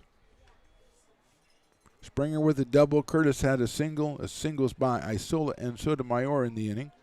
RBIs for Landon Weiss, Isola, and Sotomayor. Swing and a foul into the catcher's glove for the 3rd out. So 4 runs on 4 hits for the Potters. We go to the 5th inning, and the Potters now on top 5-2. Hi, Bill Evans, president of the Placer County Association of Realtors. We're in the store, our conference facilities, an amazing team help us keep together an amazing organization. And we thank them all. This organization can't do what it does and can't run the way it runs without the help of so many members volunteering their time. The success of the Placer County Association of Realtors is largely dependent on our active volunteer members to help our organization and industry. The work of our committees greatly impacts our ability to champion efforts across the board and giving back to the Placer County community wherever we can. Like all service organizations, I wanted to serve. And getting involved with the affiliate committee was the perfect way to do that. I love being able to serve my community with my business friends and other leaders and give back to those who are in need. The thing I love about the PCAR committees is they all work toward the same goal of bringing the community together to support those in need in our surrounding area. I instantly came to the meeting and had a wonderful time, felt like I was a part of something bigger, and it was just the start of my leadership journey.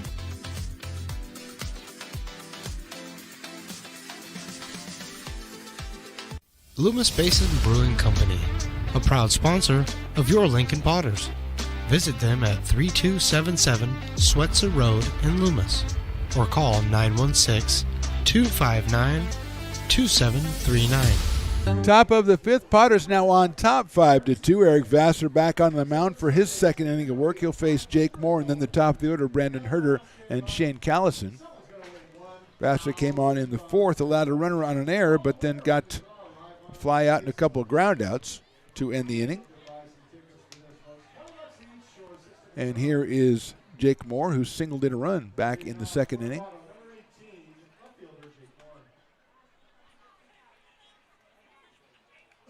Takes inside for a ball, hit a sharp grounder to the left of Furry. Trey flagged it down, got up and threw it to first, not in time. The ball got away at first base, and Moore ended up on second, so he got credit for the infield single and the RBI. 1-0 pitch. Inside again from Vassar. 2-0. No activity right now in the Potters pen.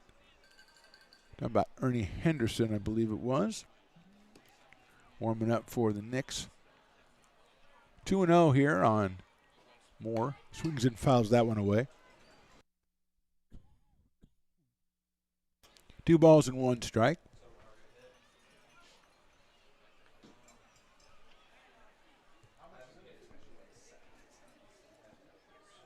Jake Moore out of Chapman University with a 2-1 count. Vassar from the stretch. Right down the middle, call strike 2. 2-2 to Jake Moore, and he did not agree with my opinion that was right down the middle. He took a step out. 2-2. It's all twos. That's lined in the left center field. That will get down for a base hit. Curtis got up there very quickly. Might hold Moore to 1. He does. Gets it back in. But it's a clean single for Jake Moore. He's 2 for 2 today. Just the third hit for the Knicks in this one. And here is Brendan Herter, who was grounded to second and struck out so far. Herter number 2. For the Novato Knicks, their red jerseys and gray pants. 2 is a very prominent number as Stones McCoy's come back with 2 pieces of pizza. So, I mean, I got to respect that. That is something. Sometimes it's about the 5th inning rolls around, you're watching the game in the afternoon, you go, actually, it's 2 pieces of pizza that occupy the square footage of 9 pieces of pizza. I don't know where he got them. Pizzas, big pizzas are us or something. That's line down the left field line slicing. It'll be foul. Watch out in the bullpen down there. I don't know. Did you go to the big and tall store and get those or something? My gosh. My first house did not occupy that much square footage. They did. They said, I put on the jumbos. Stones is on the way. 0-1 to Herter. Swings and fouls that one down the left field line and out of play. So it's quickly 0-2 on Brandon Herter.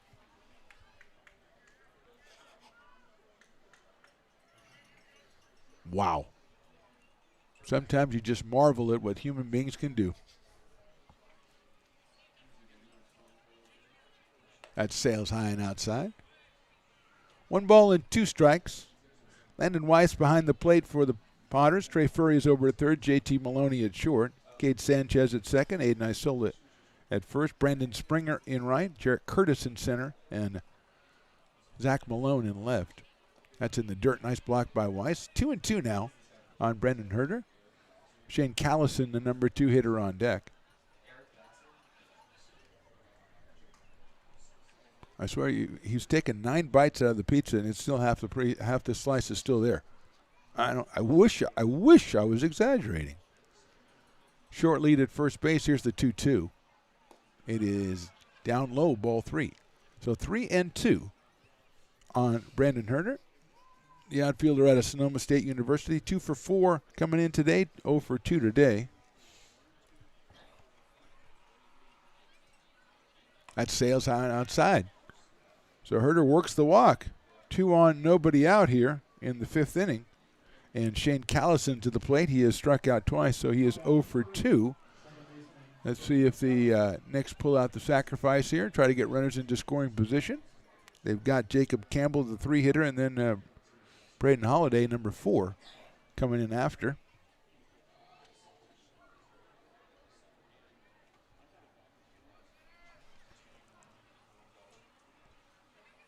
First pitch is outside for a ball, 1-0.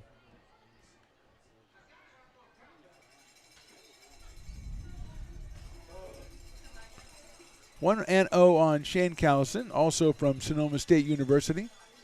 0-2, 0-4-2 before tonight, or today. Takes that one down the middle. Evens the count, 1 ball and 1 strike. Potters came up with 4 in the 4th. And trying to do what Stones calls the shutdown inning, which is when you get the big inning and then shut the other team down in their half. But so far, the Knicks with the first 2 runners on base. 1-1 pitch is lined up the middle, cut off by the second baseman. No, it gets into center field for a base hit. Thought it was going straight through, and then Sanchez looked like he had a chance to backhand it, but it went under his glove into center field. And the bases are now loaded with nobody out for the Knicks and Jacob Campbell coming to the plate. So a clean single for Callison, his first hit of the game. And here is Campbell, who has struck out and walked, and we're going to have a meeting at the mound for the Potters. We'll step away for just a second. Bases loaded for the Knicks. We're in the top of the fifth. Potters lead.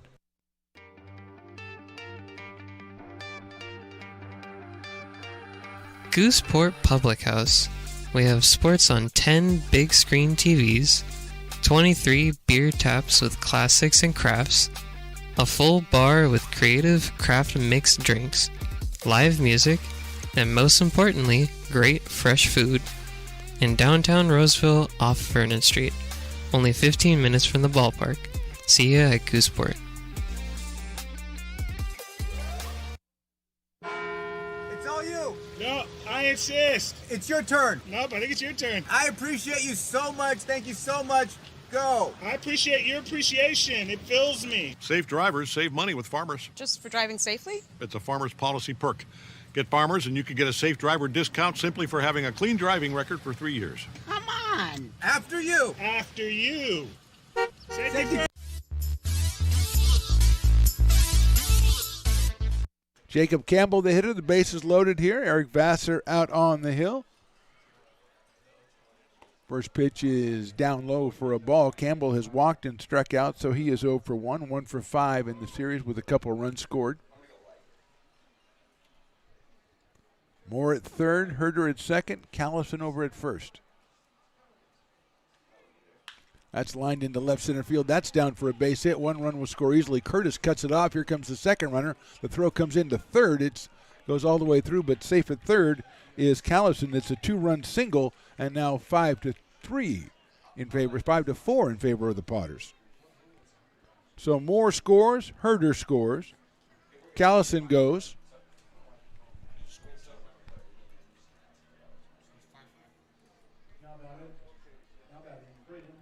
So Campbell gets 2 runs batted in. And that brings up Braden Holiday. In the dirt, blocked by Weiss. Campbell with a couple runs batted in, his second hit of the series. And Callison is over at third now.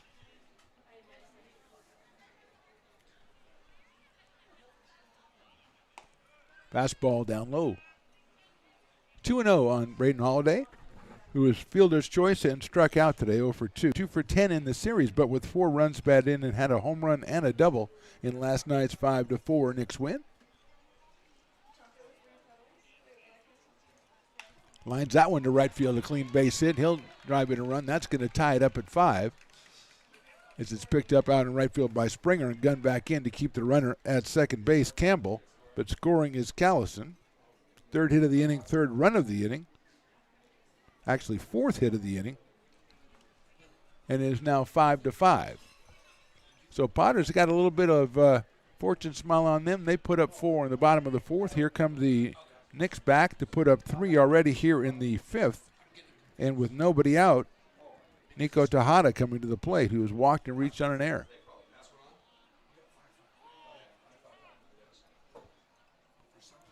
Another ball coming through from the Potters bullpen all the way down to behind home plate. So time is called. Campbell at second, Holiday over at first. Activity in the Potters bullpen.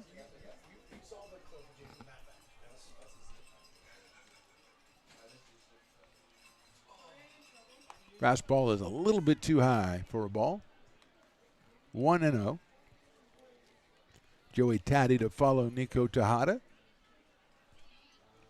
Just like the whole series, this game has been a back and forth affair with both teams holding leads.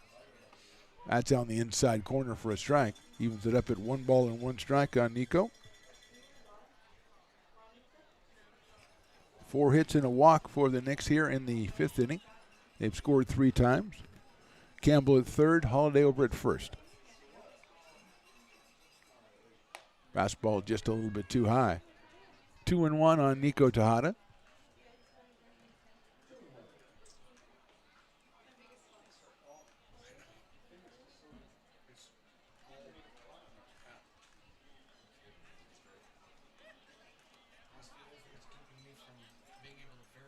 Gets off in a bluff throw to first base, as wasn't even Adon Solo was not holding the runner on.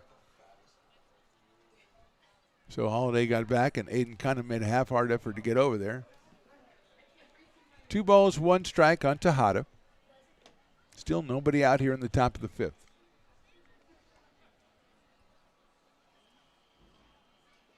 Fastball's inside, 3-1. Potters off tomorrow. The Yankees come to town on Tuesday.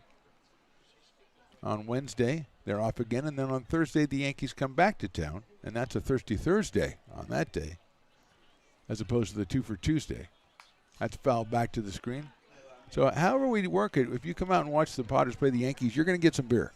That's what we're trying to get across to you. 2 for Tuesday and a Thirsty Thursday.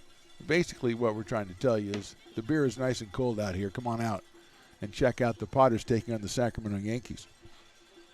3 balls, 2 strikes on Nico Tejada. Fastball just misses the outside corner, and Tejada gets the base on ball. Second walk of the inning. Loads him up for Joey Taddy, who's got a single and a fly out to center field. And we're going to have a pitching change, it looks like, as the Potters going to make a move. We'll step away. Right now we are in the top of the 5th. Bases loaded for the Knicks, and this one's all tied at 5. Hi, Bill Evans, President of the Placer County Association of Realtors. We're in the store, our conference facilities, an amazing team helps keep together an amazing organization. And we thank them all. This organization can't do what it does and can't run the way it runs without the help of so many members volunteering their time. The success of the Placer County Association of Realtors is largely dependent on our active volunteer members to help our organization and industry. The work of our committees greatly impacts our ability to champion efforts across the board and giving back to the Placer County community wherever we can. Like all service organizations, I wanted to serve. And getting involved with the affiliate committee was the perfect way to do that. I love being able to serve my community with my business friends and other leaders and give back to those who are in need. The thing I love about the PFAR committees is they all work toward the same goal of bringing the community together to support those in need in our surrounding area. I instantly came to the meeting and had a wonderful time, felt like I was a part of something bigger, and it was just the start of my leadership journey.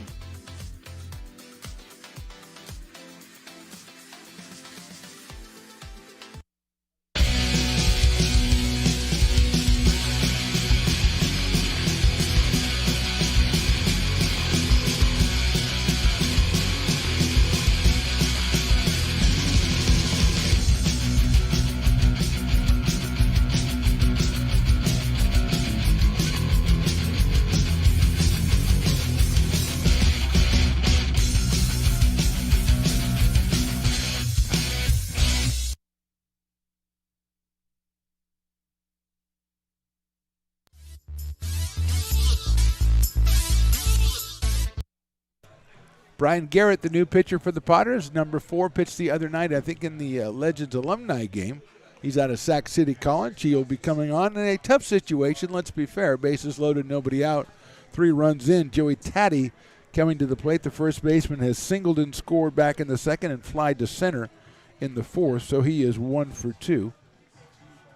Out of the College of Marin, and Brian Garrett has finished up his warm-up tosses just as Stones has finished his second piece of pizza.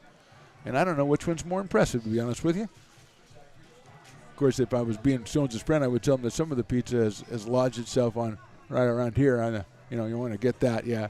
As he uses his Lincoln Potter's towel, waves it up in the air. He roots the team on with the towel and uses it to wipe his mouth after the pizza. That's classic, ladies and gentlemen. So here we go. Eli Hancock on deck. Garrett from the stretch. First one is high for a ball, 1-0.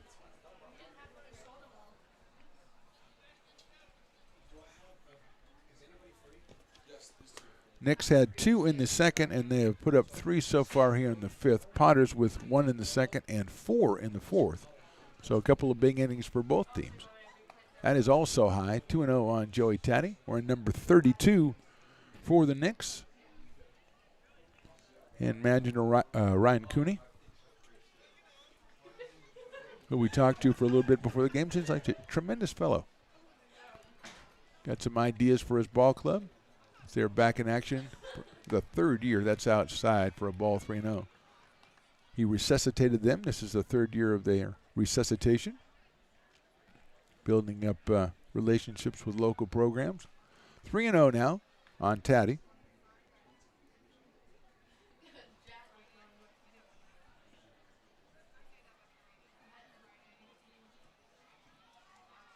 Swing and a miss. So Joey getting the old 3-0 green light that's common in summer ball.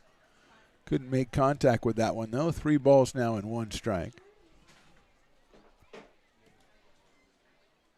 0 for 2 coming into tonight, or today. He is 1 for 2 today.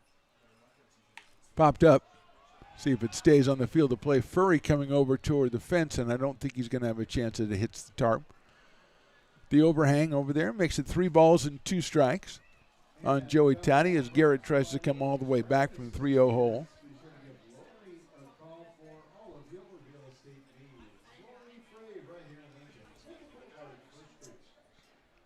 Campbell at third, Holiday at second, Nico Tejada over at first. 3-2 on Joey Taddy.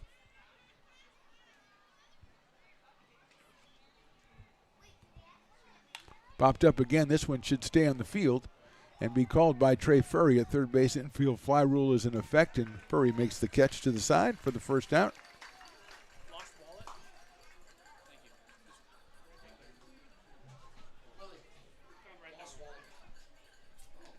One out as I receive a lost wallet from a concerned spectator. Well done, sir. You're a good American, a good Lincolnonian. And with 1 out, good job by Brian Garrett getting Taddy. And it should be Eli Hancock, but it looks like it's somebody else. No, it is Hancock. Okay, so it's Eli Hancock. 1 out. And the base is still loaded. Hancock, left-handed hitting right fielder. Ahead in the count, 1 ball and no strikes. Outside balls, too. So Garrett got himself in the 3-0 hole against Taddy, came back and got the pop-up, but you don't want to go down that road too often. 2-0 on Hancock. John Holtz, the catcher, on deck.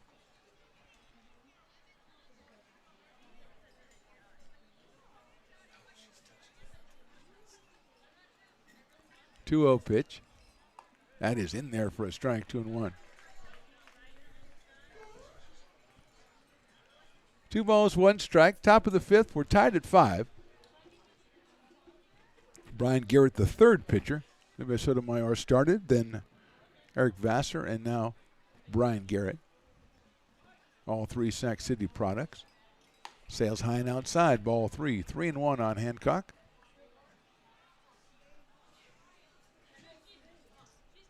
No activity right now for the Knicks, although a couple of guys heard me say that, and they're going to say, no, we're going to go warm up. And they are. And I don't think it's personal, but it could be. Here's the 3-1 from Brian Garrett. Right down the middle in there, call strike 2. So 3 balls, 2 strikes on Hancock, 1 out, 5th inning on a perfect day for baseball. And a great crowd out here again, capping off a very big opening weekend for the Potters as they return for another summer season. 2023, season number 7 in the revived Lincoln Potters franchise. 3-2 coming up from Brian Garrett. High and inside, ball 4. So Hancock gets himself a base on balls and an RBI as Campbell comes across the plate. Holiday moves over to third. Tejada now to second. 4th run of the inning, and the Knicks grab a 6-5 lead in this one. And here is John Holtz, the catcher, the 9th batter of the inning. He is your dueling dogs batter. But right now, not worried about a strikeout if you're a Potter fan. You just want to get an out. 1 out, bases loaded. 4 runs in here in the 5th. And Holtz, who is a sacrifice fly and a ground out to shortstop, is up here. Breaking balls high. Couple of barks out there as he's the dueling dogs batter. 50% off. Number 28, Luke Holt, warming up. Loosening up, I think, is closer. No. For Novato. That's a nice looking breaking ball in there for a strike, and now the barks will just intensify as we're 1/3 of the way. Yes, it's 1 ball and 1 strike. And Willie has whipped him into a crazy canine frenzy down there, especially in the section right down to our left right there. They seem to really enjoy that. That's chopped out toward third, picked up by Furry. He's going to have to go across the diamond to first. It's in the dirt, scooped up by Aiden Isola. He out at first, but an RBI ground out for John Holtz. His second run bat in of the day. Scoring is Holiday. Moving up is Tejada to third and Hancock to second. And the Knicks have batted around here, put up 5 runs in the inning. And that will bring up Jake Moore, who started it all with a single. He has 2 singles on the day, 2 for 2 for Jake Moore. Still runners at second and third with now 2 outs.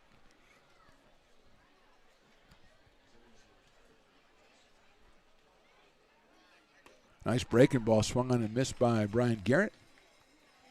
So Garrett came in. He got the pop up from Joey Taddy. He got it, walked Hancock, then got the ground ball from John Holtz. Fortunately, the bases were loaded, and really nothing that Trey Furry could do except for go to first on that one. A high chopper.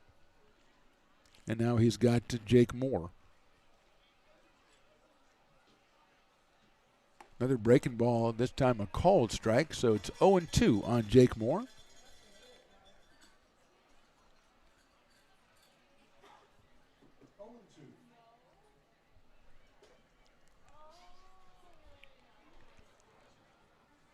Garrett looks into Landon Weiss to get his sign. Checks the runner over at third base. Another breaking ball swung on and missed. So 5 runs for the Knicks in the 5th. They grab a 7-5 lead as we go into the bottom of the 5th on the Stones Radio Networks.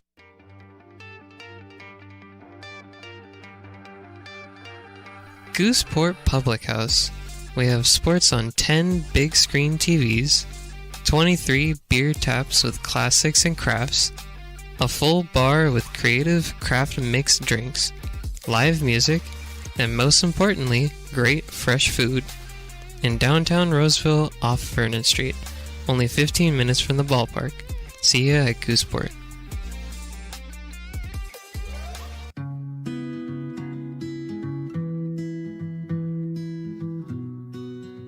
Lincoln Area Archives Museum is the official partner of the Potters' 100th anniversary season. The museum is located just around the corner in Bierman Plaza in the center of the old historic district. Plan your visit and learn about early Lincoln history.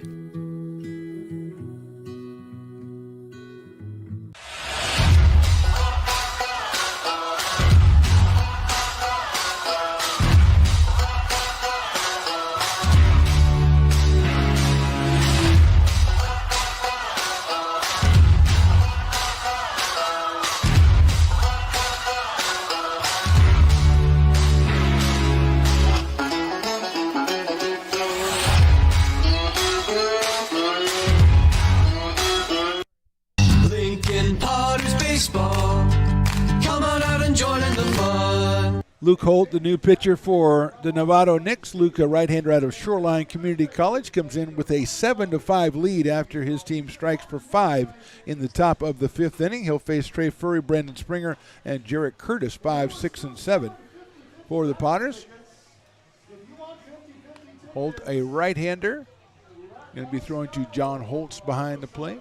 Nick Tobin has taken over at first base, it looks like, for the Knicks. Second base, Shane Callison. Campbell at short, Nico Tejada at third. Moore in left, Herder in center.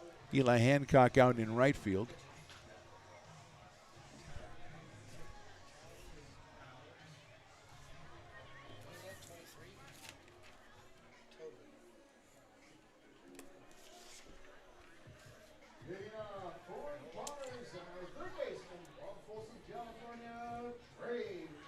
Trey Furry, the first hitter for the Potters here.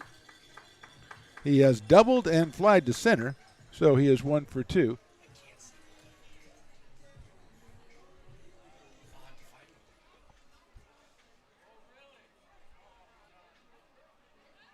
So Luke Holt's first pitch to Trey Furry is outside for a ball, goes all the way back to the backstop. So Tobin is hitting at first. I think we might have a new right fielder as well. We'll check on that. That's a long way away.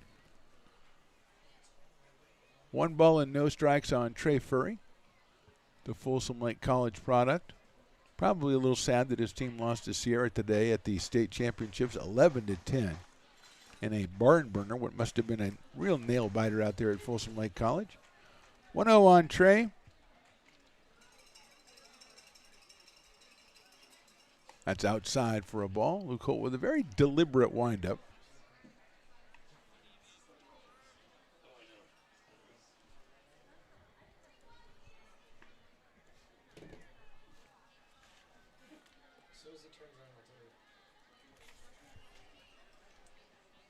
Two-0 pitch is just a little, no, it's in there for a strike. Umpire a little slow on the call there. Not that he was wrong, just a little slow. I had already given Trey the third ball. No bias here. 2 balls, 1 strike.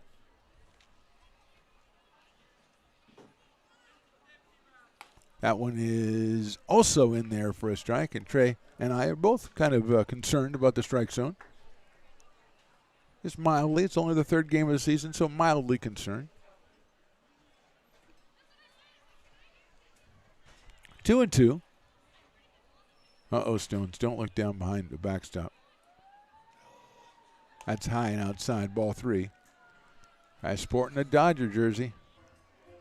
No number or anything on the back. It's just blank on the back. Is that the common way to do it? If you have a Dodger jersey and it's not number 32, then I don't like you.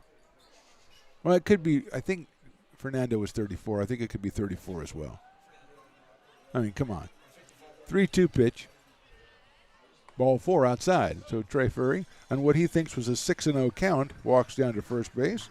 On base for the 2nd time today. And here is Brandon Springer, who has a couple of doubles.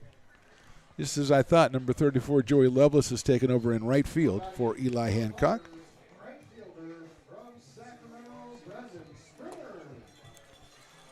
Brandon Springer, who has doubled in a run in the 2nd and then doubled in the 4th and scored. So he is 2 for 2 with 2 doubles. That's the way that works. Takes outside for a ball. If he doubles this time, Stones, I'm going to have to give him a double Springer nickname. I mean, you know, if he gets his first 5 hits of the season are all doubles. There's got to be something better than double trouble, obviously, but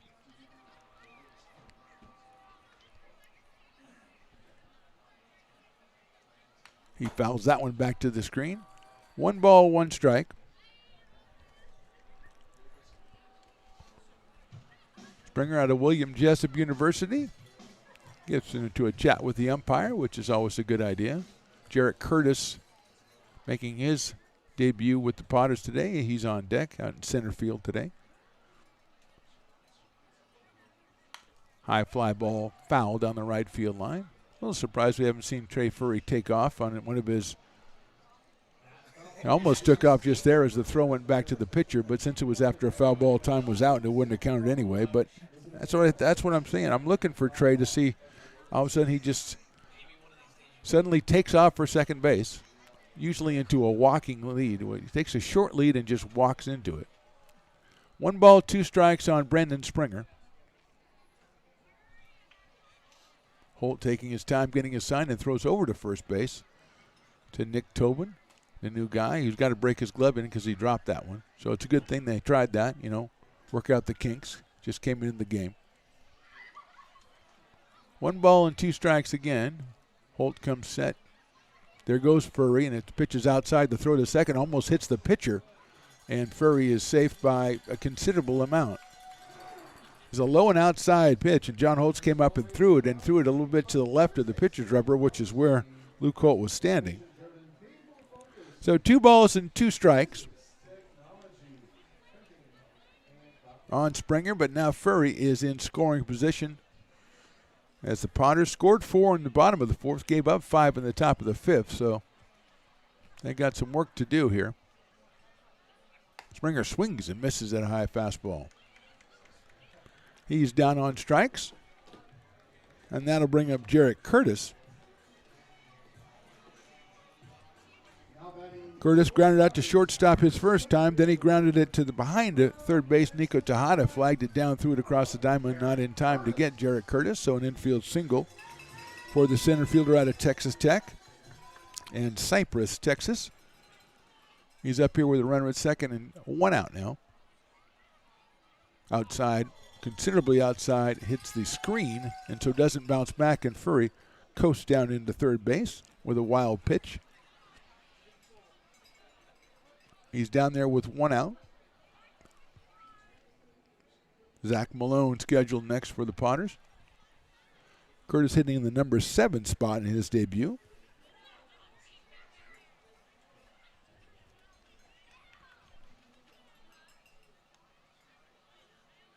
Outside again. It's not quite as far as last time, but it's 2-0 on Jarek.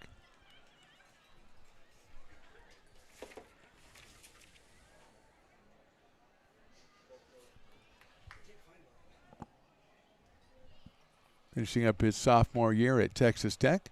Here's the 2-0. Popped it up right side out of play. That went right down the middle. Had a hack at it. 2 balls and 1 strike.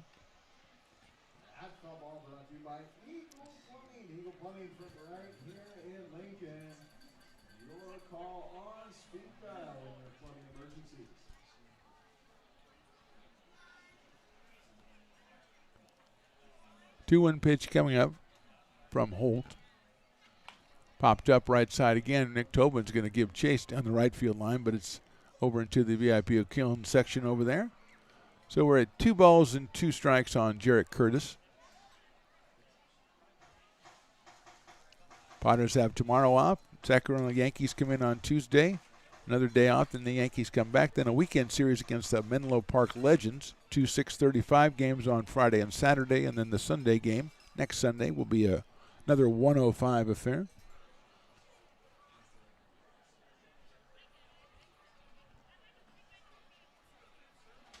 Furry bluffs down the line from third.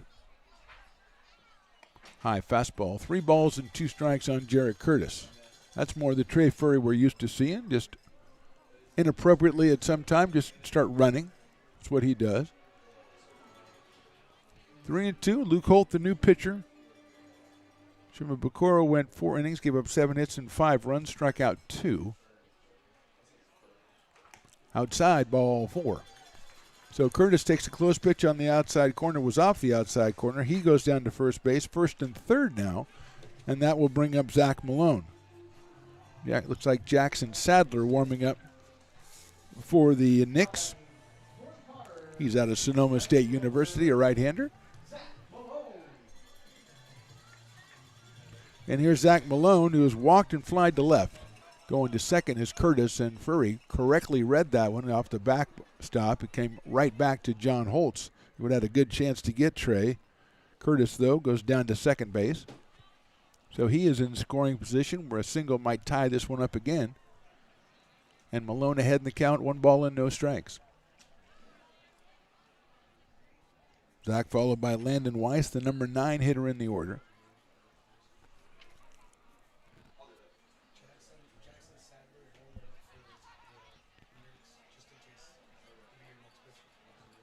Malone takes inside again, barely misses him. Nice play by Holtz to keep that one from going to the backstop. So it's 2-0 on Zach Malone. Furry walked, stole second, went to third on a wild pitch. Springer struck out, and then Curtis walked and has gone to second on a wild pitch. And now it's 2-0 on Zach Malone. Hits that one up in the air to left field to Moore. He's going over toward the line. He's going to catch it in foul territory. He'll throw it to the plate, but Furry's going to score without a throw being made. It's cut off, and they're going to just appeal third just for the heck of it. And the umpire's not even paying attention to him. He's standing on third to appeal it, and neither umpire they're pointing to each other, and now he's tagging third again to appeal it, and I don't think it's going to work. I don't think it's going to work. He finally says, you know something? If I just make the safe call, this will all go away. Sacrifice fly for Malone. Furry scores at 7-6. Curtis still out at second base. So a run without benefit of a hit for the Potters here in the 5th inning. They still trail it by 1, and here is Landon Weiss, who was singled and sacrificed. Sacrifice was actually a squeeze bunt, which was successful, and he actually reached base on it.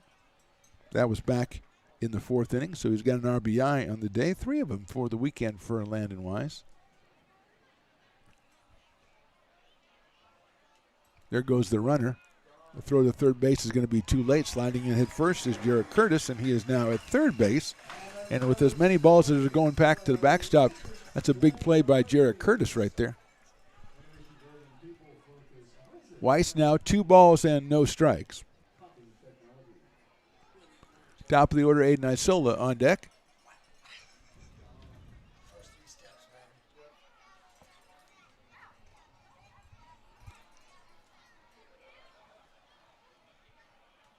Fastball's outside, 3-0.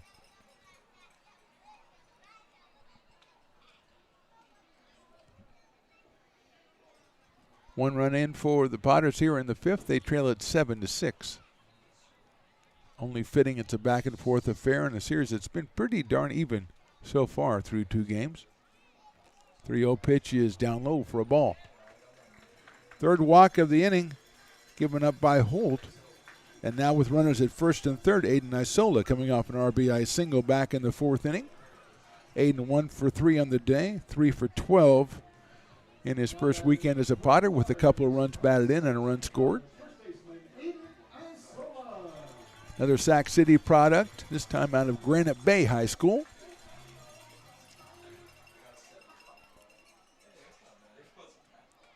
First pitch is in there for a strike, 0-1. Weiss did not show any inclination to go over at first base. He's got Curtis over at third, and after seeing Curtis on the base path, I think the Knicks would just hold on to that ball if Weiss did go. Let's see. That's a sharp ground ball into center field for a base hit, and we once again have a tie ball game. Aiden Isola with his second straight RBI single, and the scoring is Curtis, and it's 7-7. Now here in the bottom of the 5th inning. And we're going to have a meeting at the mound and probably get ourselves another pitching change. So we'll step away, and we've got a barn burner back and forth in this one. We're in the bottom of the 5th. Knicks 7, Potters 7. Being in the market for a new home comes with more than just buying a property. It is finding the right house in the right neighborhood in the right community. Since 2005, Lori, with Frey & Associates Real Estate, has lived and worked as a real estate broker in Lincoln. She is passionate about local organizations and volunteers with them as well. She's knowledgeable, she knows, she asks a lot of questions, she gets things done. We still learn a lot from Lori, and she's very helpful, very positive, and has been wonderful, wonderful broker. We at Frey & Associates are your local hometown realtor, and we are here for you.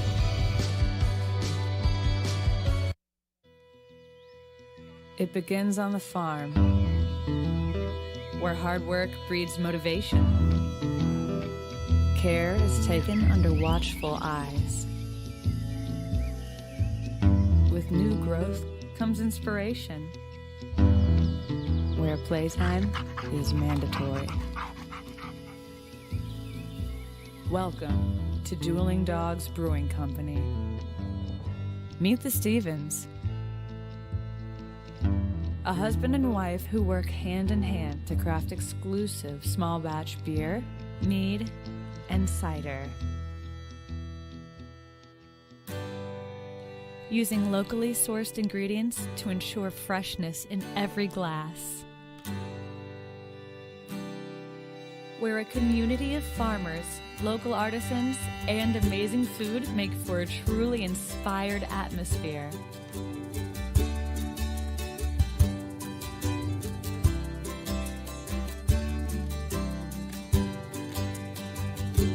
At the end of the day, we know the value of hard work. The families it unites, it's in the pride we take, the stories we tell, and the best friends who are cherished. Dueling Dogs Brewing Company.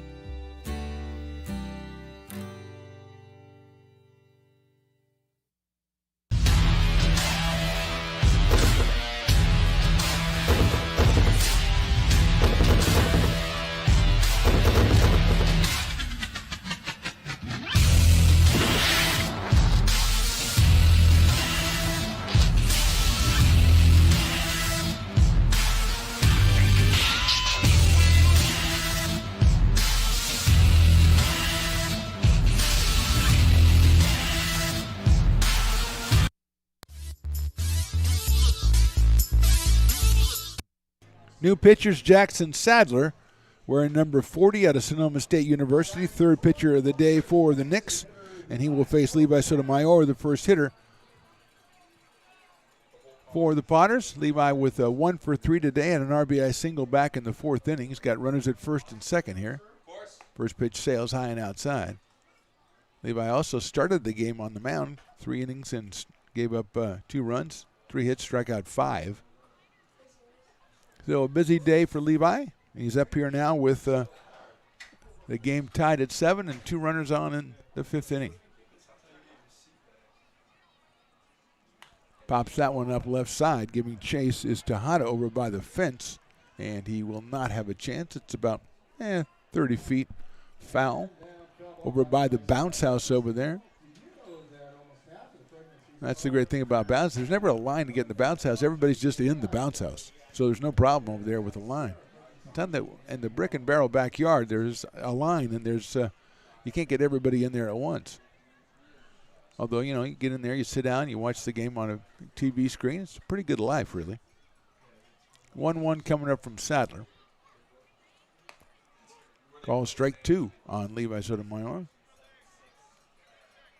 Sadler loses the hat, so he has to pick up the hat before he can get the throw back from the catcher. But he's ahead in the count, 1 ball and 2 strikes. Cade Sanchez to follow if Levi can keep it going for the Potters. They've scored twice here with the benefit of just 1 hit.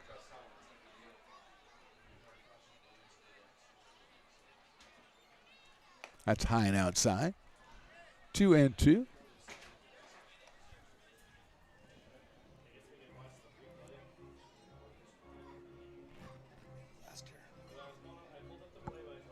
"6'2", 180 pounds for Jackson Sadler out of Reno, Nevada.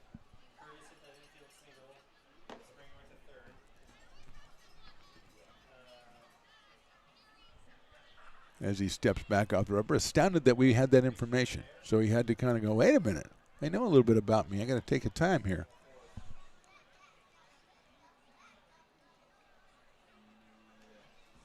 Now he's ready to go again. Runners off second and first. 2-2 pitches fouled back to the screen, and Sotomayor had to just spoil that one. That was almost by him. Fastball on high and outside.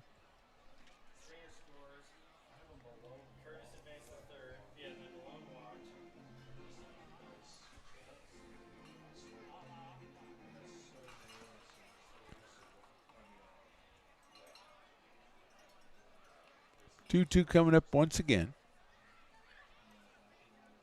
That's lifted out into left field. Moore's coming in on it, and he falls down, reaches up, and can't get it. It's going to go all the way back to the fence.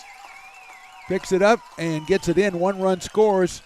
So he did kind of knock it down out there. It looked like it was going to get by because it looked like he pounded the ground in frustration, but he was just trying to get the ball. It's a single for Sotomayor and RBI.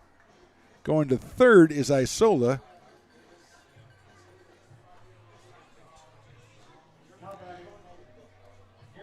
And that'll bring up Cade Sanchez. Weiss scores. So Potters have put 3 up on the board here.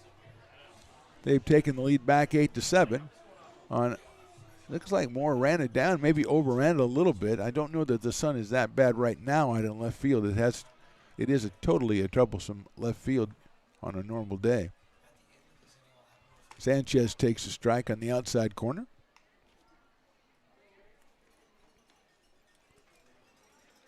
So 8-7. Potters now with 9 hits, had 15 last night. Swing on a foul at the plate by Sanchez. Quickly 0-2.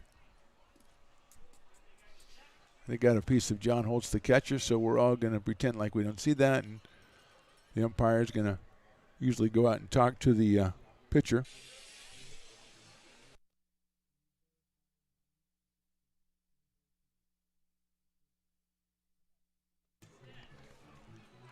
So we're finally ready to get back.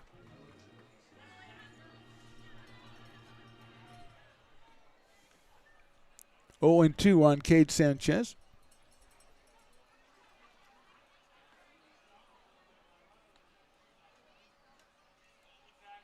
That's hit sharply out towards shortstop, picked up out there by Campbell across the diamond in the dirt, scooped up by Nick Tobin at first base. So 3 runs, 2 hits, left a couple. At the end of 5, the Potters back on top 8-7. It's all you. No, I insist. It's your turn. Nope, I think it's your turn. I appreciate you so much. Thank you so much. Go. I appreciate your appreciation. It fills me. Safe drivers save money with Farmers. Just for driving safely? It's a Farmers policy perk. Get Farmers and you can get a safe driver discount simply for having a clean driving record for 3 years. Come on. After you. After you. Safety first. Get a whole lot of something with Farmers policy perks. We are farmers. Bum, bum, bum, bum.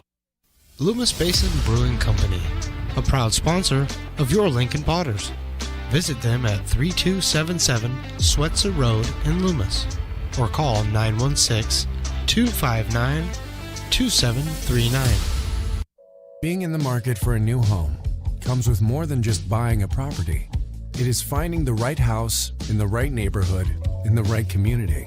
Since 2005, Lori, with Frey & Associates Real Estate, has lived and worked as a real estate broker in Lincoln. She is passionate about local organizations and volunteers with them as well. She's knowledgeable, she knows, she asks a lot of questions, she gets things done. We still learn a lot from Lori, and she's very helpful, very positive, and has been wonderful, wonderful broker. We at Frey & Associates are your local hometown realtor, and we are here for you. Lincoln Potters Baseball. Come on out and join in the fun. Top of the 6th, Potters back on top 8-7. Brian Garrett, who came on in the last inning, he is still out on the mound, and now he is the pitcher of record here. As we will go top of the order for the Knicks in the 6th. That's Brendan Herter, Shane Callison, and Jacob Campbell.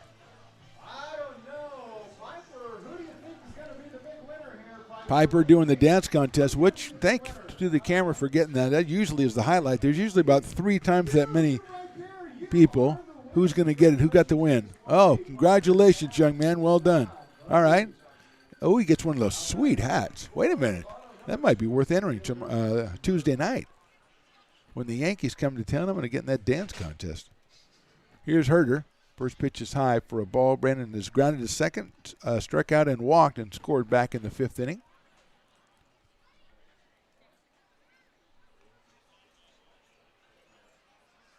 High again, 2-0.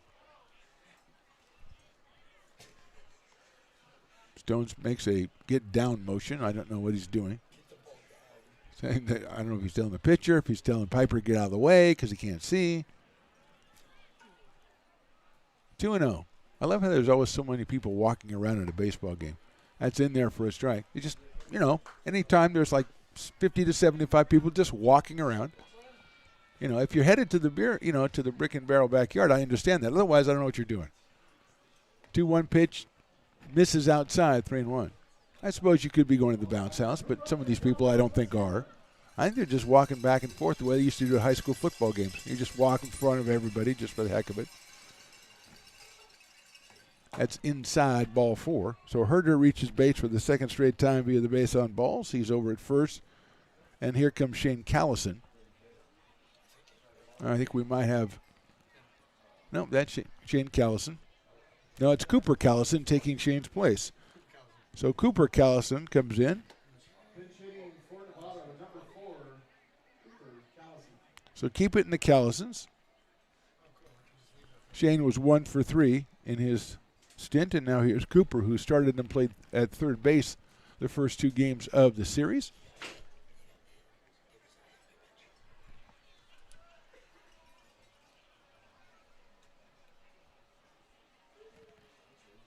Furry in at third base.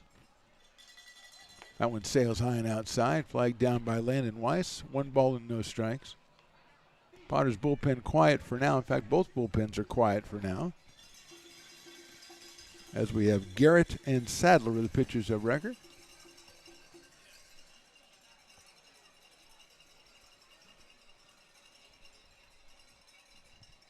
Jacob Campbell in the on-deck circle. Fastball is inside for a ball, 2-0. Garrett with a pretty deliberate leg kick there from the stretch. I wouldn't be surprised if Herder tries to take off here. Or at least he had on that pitch. Herder with a pretty good lead over at first base. There he goes. Pitch is in there for a strike. The throw is beautifully thrown to second base, but not in time, and it gets away into center field by Curtis. Maloney tried to put the tag on as the runner was sliding by. His Weiss put another good throw out there, but just a little bit too late to get Brandon Herder, and he is at second base now with the stolen base. The pitch was called a strike on Cooper Callison. It is 2 balls and 1 strike.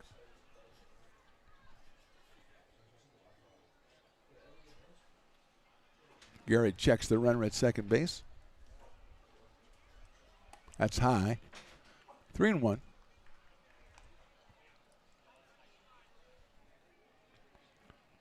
Levi Sotomayor started for the Potters. Eric Vassar was the second pitcher. Then Brian Garrett came in to close out the 5th inning. All 3 out of Sac City College. Fastball inside, gets away, and going over to third base is Herder. And it's ball 4 to Cooper Callison. So a couple of walks to open the 6th here, and the runner's now at first and third. And Jacob Campbell is the next hitter. As we're going to have a meeting at the mound, we'll step away for just a second in the top of the 6th. Just getting started here in the 6th. Potters with the 8-7 lead. Lincoln Potters Baseball. Placer County's best-kept secret is back for another exciting summer at historic McBean Stadium. 33 action-packed home games loaded with fun for the whole family. Local beer, wine, and eats. Fireworks, giveaways, theme nights, kids zone, and more. Come join in the fun and enjoy small-town baseball with Major League Entertainment. Tickets on sale now at LincolnPotters.com. Lincoln Potters Baseball. Come on out and join in the fun. Umpire has decided, hey, you guys been talking long enough. It's time to get out of there. And he goes out and cleans out the area. You kids go outside and play. You don't stay inside on a day that's this nice. That's what he's got going on. First and third, nobody out here in the top of the 6th. Jacob Campbell, who's walked, struck out, and had an RBI single. Make that a 2 RBI single back in the 5th inning. He has 2 runs and 2 runs batted in the series. 2 for 6. Herder at third, Cooper Callison over at first. Wouldn't be surprised to see him on the way. Not on that pitch, and that one is high, right over the top of the head of Jacob Campbell, and Landon Weiss with a tremendous effort to keep that one from going back to the backstop, which he does. 1-0 on Campbell. Braden Holliday to follow, the number 4 hitter in the order, who has 5 runs batted in over the weekend. Right down the middle, fouled back to the screen by Jacob Campbell.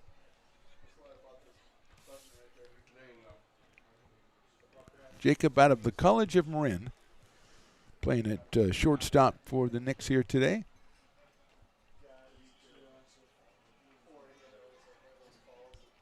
Callison with a short lead over at first base.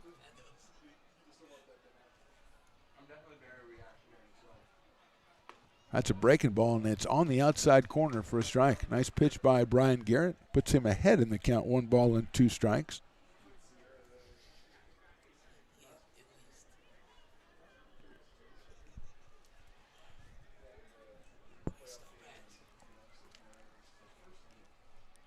Callison short lead at first. Herder down the line at third, 1-2 pitch, breaking ball high. 2-2 on Jacob Campbell. Ever since I said that, now nobody's walking around anymore. I don't know what it is. I think they just had to have somebody tell them to stop. Stop walking and watch the game. I said, okay. 2-2 is lined into left field. Coming on, Malone diving, tried, didn't get it. That's going to go back to the fence. 1 run scores. Here comes Callison. He's rounding third. He's going to score. And Campbell's going to drive them both in with a 2-run double. And the Knicks are back on top, 9-8. Nothing really Malone could do out there. He had to do or die on that one. No in between, and he didn't make the play. Went out, got it right away. But Campbell now with 4 runs batted in the game And a couple more walks score for the Knicks, and they lead at 9-8. And here's Braden Holiday, who was hit into a fielder's choice, struck out, and then singled in the 5th.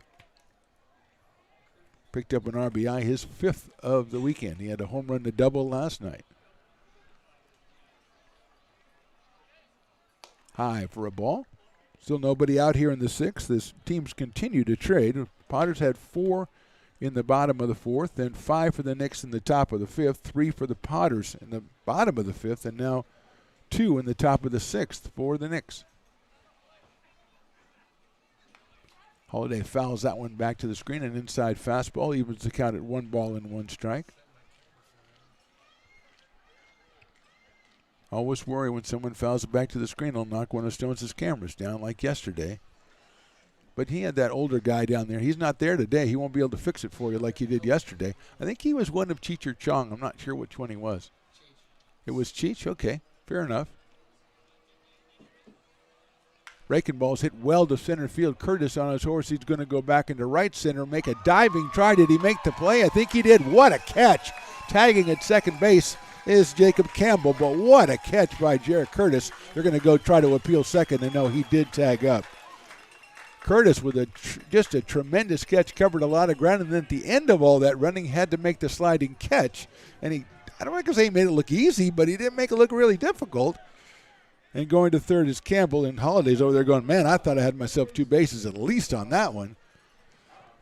First out is recorded. Here's Nico Tejada, who's walked, reached on an error, and walked. So can't keep Nico off the bases. Over at third now is Campbell. Breaking ball is in there for a strike against Nico Tejada. He's followed by Nick Tobin, the new first baseman.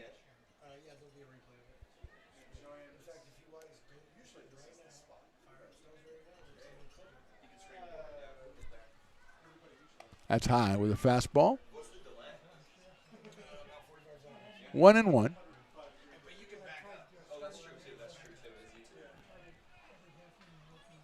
Tejada out of Sonoma State University against the Sac City College pitcher Brian Garrett.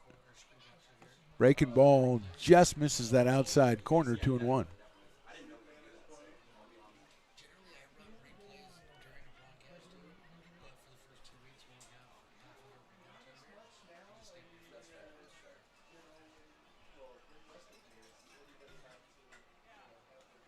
Two-one is outside and low, 3-1. Tejada been on base all 3 times. Joey Taddy is 1 for 3, but he had been replaced now by Nick Tobin. But a couple hits in game 1 on Friday night. Fastball in there, call strike 2. Nico thought he might have himself a base on balls, but not so fast, says the umpire. Nico said it wasn't a little high, and the umpire says if it was, I wouldn't have called it a strike. So that's how that conversation went. Some parts have been changed of that conversation. 3-2 pitch. Breaking ball's hit high up in the air to left center field. Curtis on the move. Moving over is Malone. Curtis is going to make the catch for the out. But Curtis thought it was 3 outs and didn't look up, and tagging at third and scoring is Jacob Campbell on a sacrifice fly for Tejada. And that makes it 9-7 in favor of the Knicks. Or excuse me. That makes it 10-8 in favor of the Knicks. Keeping it straight here, keeping it straight. Here's Nick Tobin with 2 outs. I don't think Curtis, even if he would have thrown it, would have been able to get him. It was a pretty deep shot into left center field. But it looked like he thought there were already 2 outs. Campbell tagged up and he scored. First pitch is in there for a strike to Nick Tobin, the first baseman of Santa Rosa Junior College, making his first appearance of the day.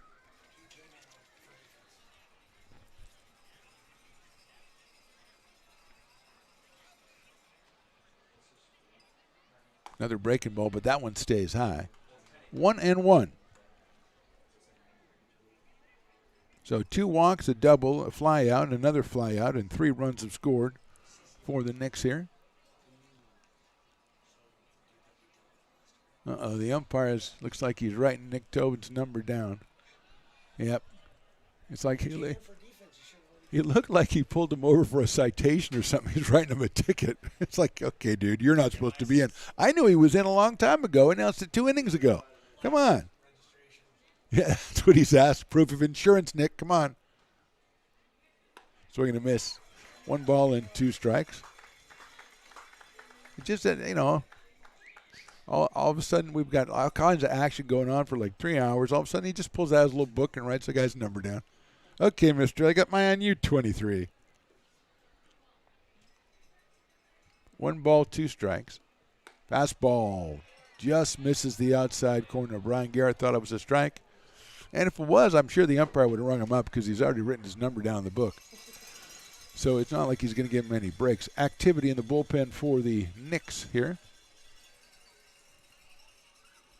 as they now have a 10-8 lead. That one is outside again. Makes it 3 balls and 2 strikes. Joey Lovelace, who came in for Eli Hancock, is on deck to bat in Hancock's number 7 spot in the order.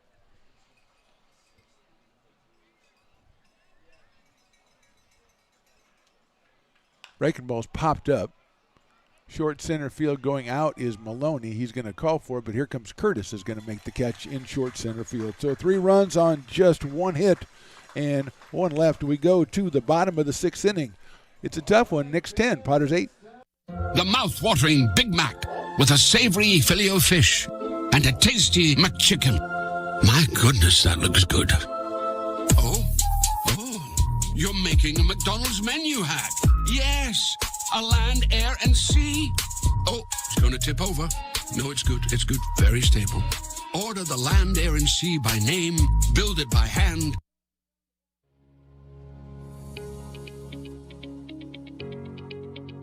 Placer Valley Tourism. Our mission is to increase the health of the hotel industry through occupancy and average daily rate in Roseville, Rockland, and Lincoln. Proud partner of the Potters in the 2023 West Coast World Series Tournament from August 8th to 11th.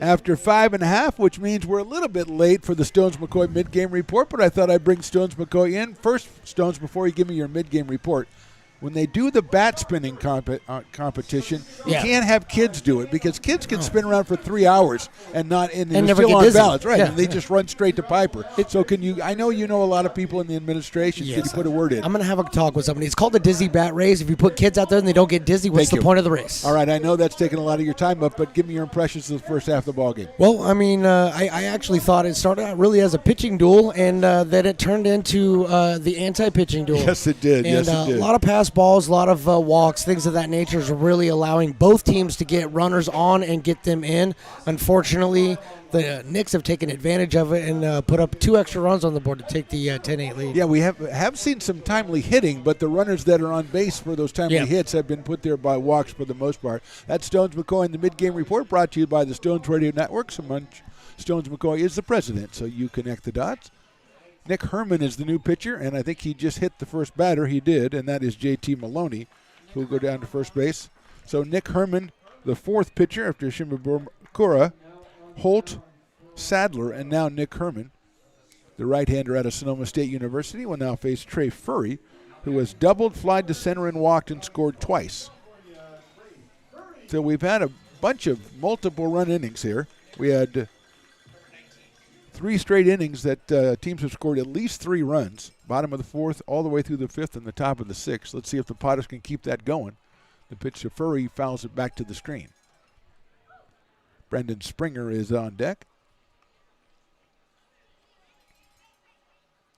A lot of times you see a lot of those, like we were talking about in the mid-game report, you see a lot of walks, put runners on base, but guys don't come through. And we've had a lot of good clutch, timely hitting by both teams,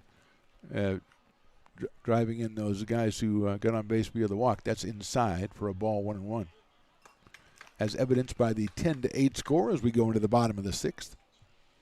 Great Sunday crowd out here for a little bit of baseball. Military Appreciation Day, and I always appreciate the pageantry that Potters put on before these games. 1-1 on Furry. Trey pops it up. Tobin going after it. Tobin is going to make the catch in the first base coaching box.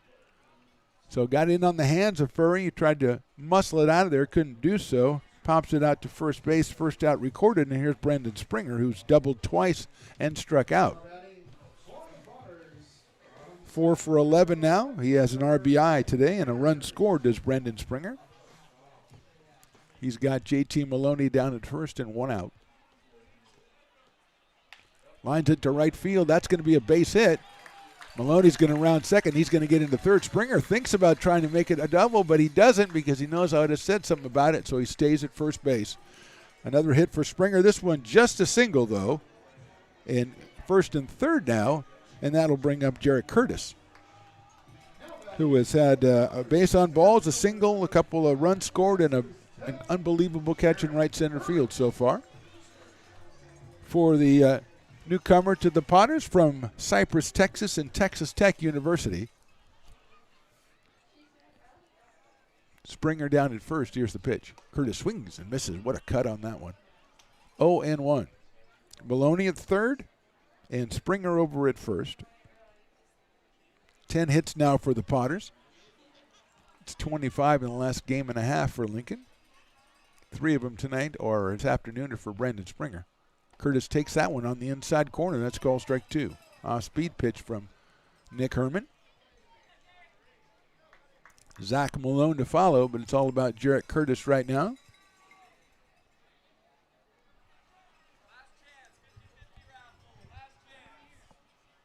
Popped up right side out of play.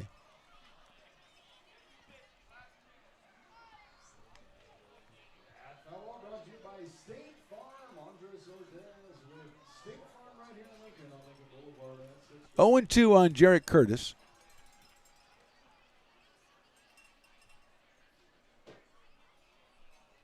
Springer off at first base. Here's the pitch. Gets away, and Springer's going to think about going to second, but stays at first. And it's ball 1 to Jarrett Curtis. It's a bounced off the glove of catcher John Holtz. Springer didn't want to make a mistake on the bases, so he stayed there.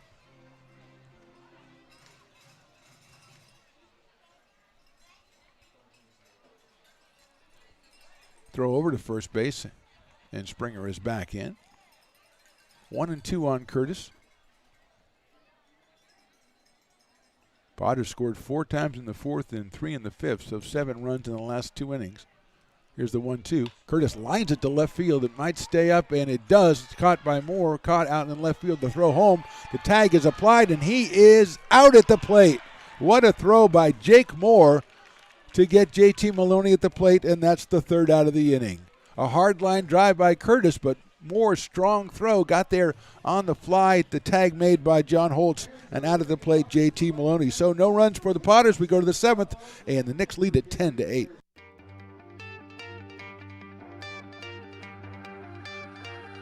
Gooseport Public House.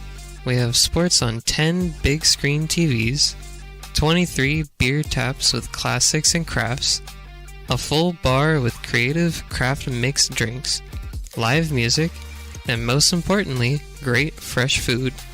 In downtown Roseville off Vernon Street, only 15 minutes from the ballpark. See ya at Gooseport. Old Town Pizza, a proud sponsor of your Potters baseball, will deliver you a slice that you won't soon forget. Come see why they've been voted the best of the best 12 straight years. Visit otpizza.net to get yours today. But don't take it from me. I think Old Town Pizza should be expanded through the state or even through the country because it's so delicious. Lincoln Potters Baseball. Placer County's best-kept secret is back for another exciting summer at historic McBean Stadium. 33 action-packed home games loaded with fun for the whole family. Local beer, wine, and eats. Fireworks, giveaways, theme nights, kids zone, and more. Come join in the fun and enjoy small-town baseball with Major League Entertainment. Tickets on sale now at LincolnPotters.com. Lincoln Potters Baseball. Come on out and join in the fun.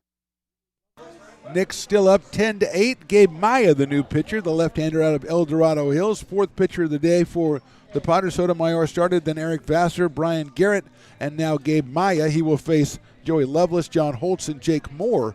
The bottom of the order for the Novato Knicks. Moore with a tremendous throw from left field. A little bit offline, but strong enough so that the catcher Holtz could get it and still put the tag on JT Maloney in the bottom of the sixth. So the Potters had something going, couldn't make it work. And it is still 10-8 as we go into the seventh. Here's Lovelace for his first appearance. He came on defensively for Eli Hancock back in the fifth inning. Hancock was 0 for 2, but did have an RBI and a bases-loaded walk. Lovelace out of Sonoma State College. Had a couple of home runs for the Seawolves last season. So here's Lovelace against Gabe Maya.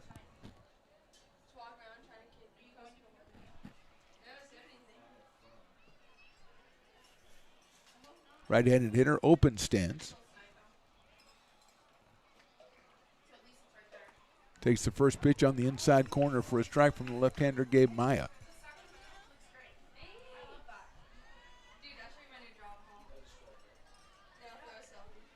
0-1 pitch. High fly ball center field. Curtis gives a little ground. Now he's going to come back towards home plate and make the catch about waist high for the first out.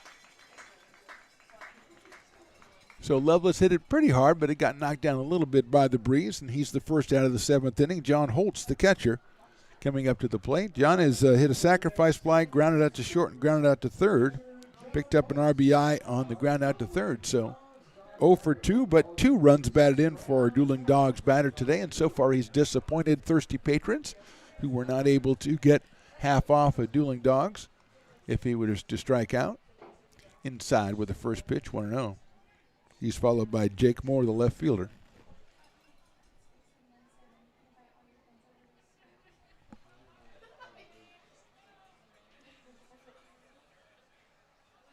That one's high and outside. So 2 balls and no strikes.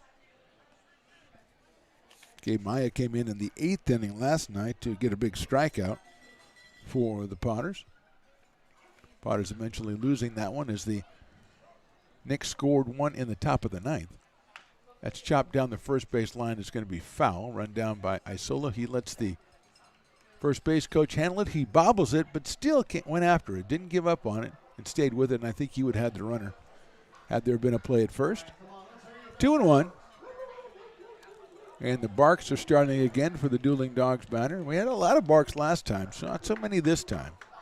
They got to realize that beer sales stops after the 7th inning, so you got to get it in now. This will be the last chance for the Dueling Dog batter.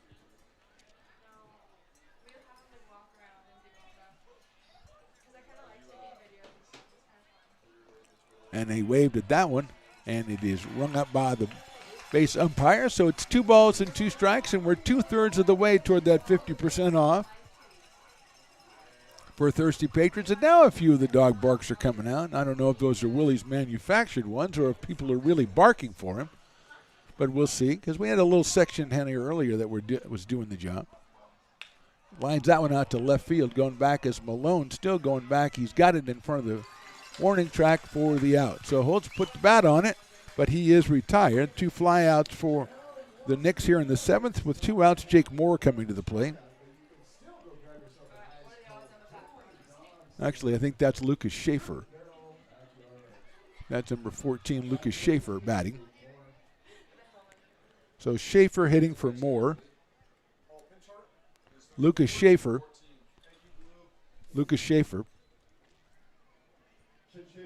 Moore was 2 for 3 while he was in there. Had a run, scoring out an RBI, and threw out a runner at home plate. So he turned in a pretty nice 6 innings out there in left field.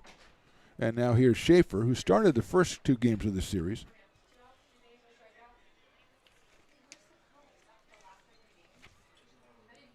Takes a bender in there for a strike, 0-1.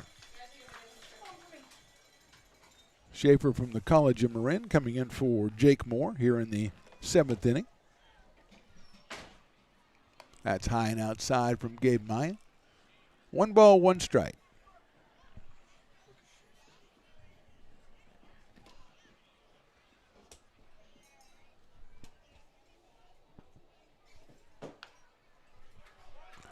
Ground ball over to first base. They're going to flip it to the pitcher covering, and Gabe Maya steps on the bag just a half step ahead of Lucas Schaefer. So 1, 2, 3 for Maya in the top of the 7th. We stretch it and go to the bottom of the 7th. Knicks 10, Potters 8.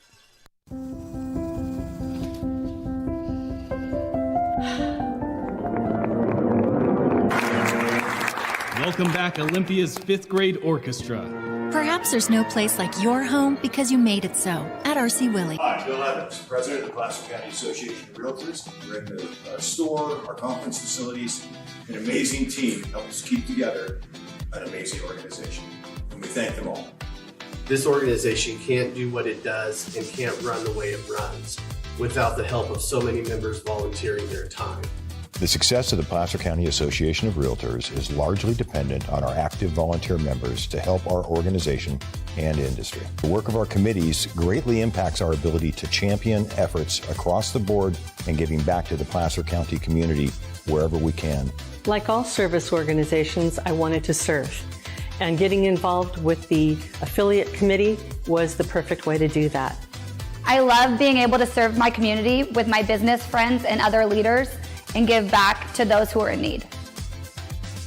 The thing I love about the PFAR committees is they all work toward the same goal of bringing the community together to support those in need in our surrounding area. I instantly came to the meeting and had a wonderful time, felt like I was a part of something bigger, and it was just the start of my leadership journey.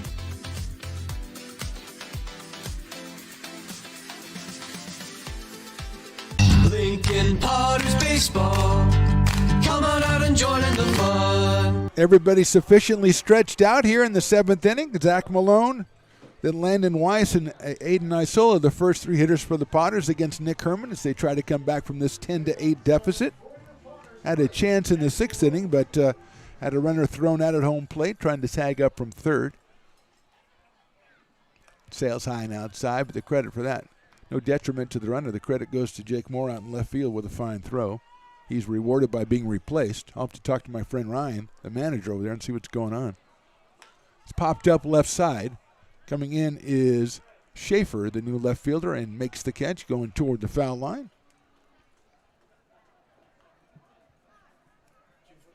So Malone is retired on a fly ball to left field. 1 out, and here's Landon Weiss, the catcher.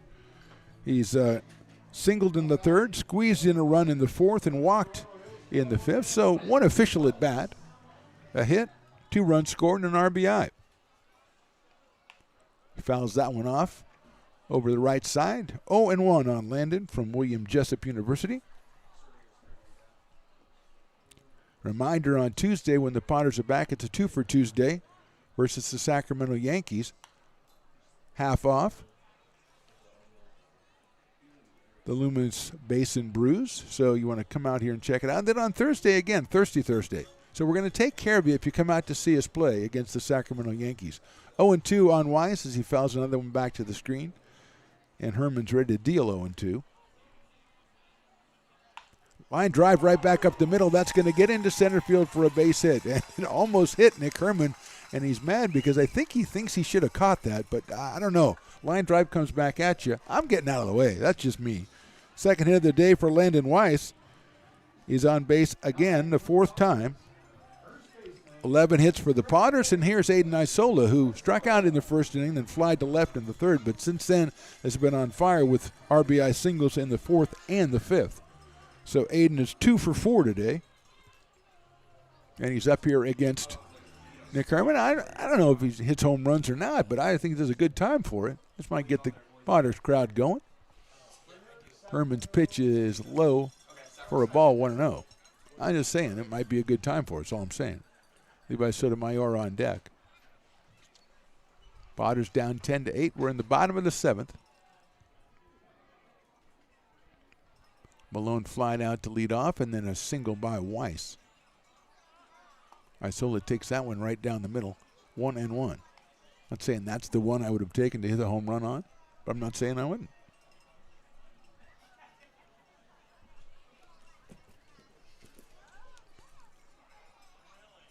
Weiss with a pretty good lead over at first base.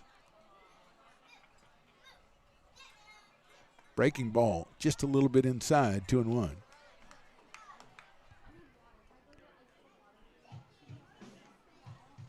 Ryan Shimabukuro started. Then Holt, Sadler, and Herman for the Knicks.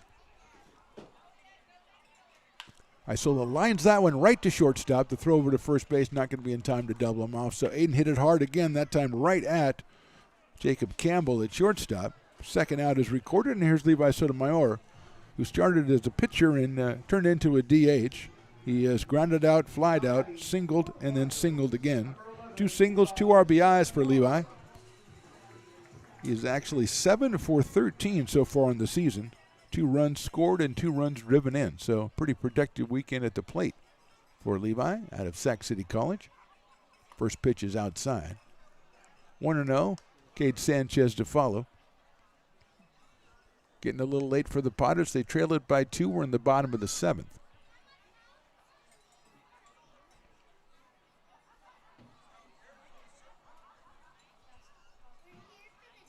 That one is in there for a strike. 1-1 on Sotomayor.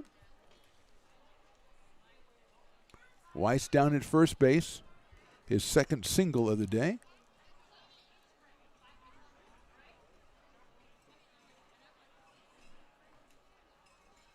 Herman to the plate outside. 2-1 on Sotomayor. Potters won game 1 on Friday night 5-2. Last night a tight affair. A run in the 9th enables the Knicks to run away with a 5-4 win. In a game the Potters had 15 hits. There's a foul ball by Sotomayor. They've come back with 11 more hits today, but they find themselves out the short end of a 10-8 score right now.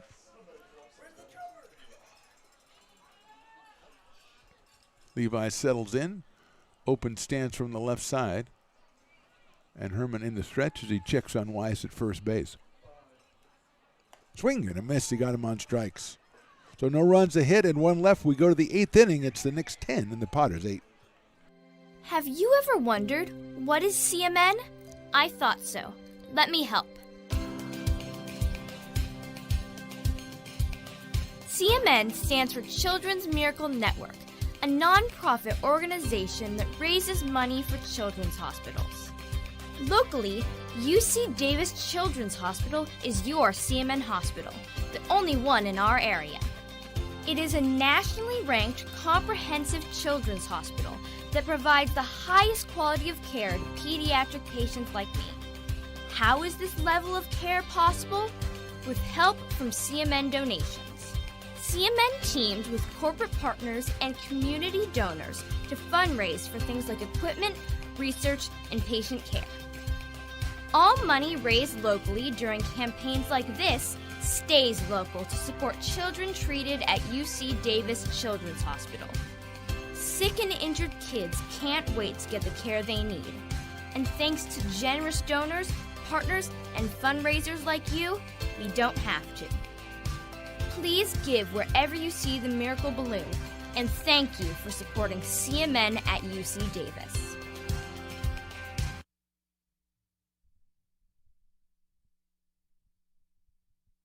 Lincoln Potters Baseball.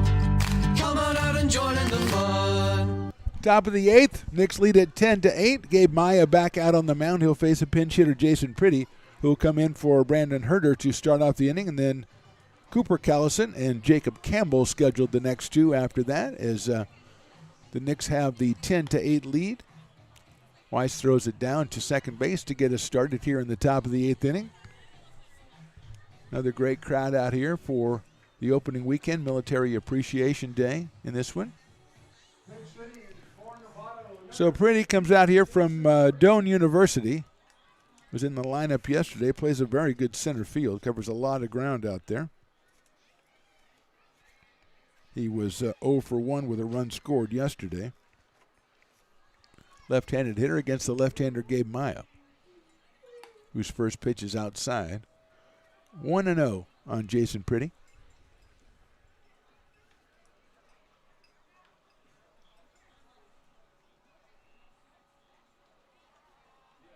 That breaking ball's inside and low, so it's 2-0.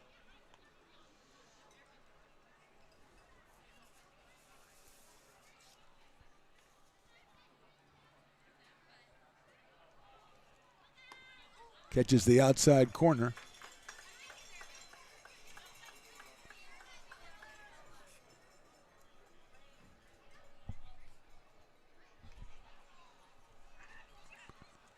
That's in the dirt, 3-1. So Pretty opening up the top of the 8th here against Gabe Maya. Knicks had 2 in the 2nd, 5 in the 5th, and 3 in the 6th. So 3 big innings for Novato. That one is in there for a strike, 3-2.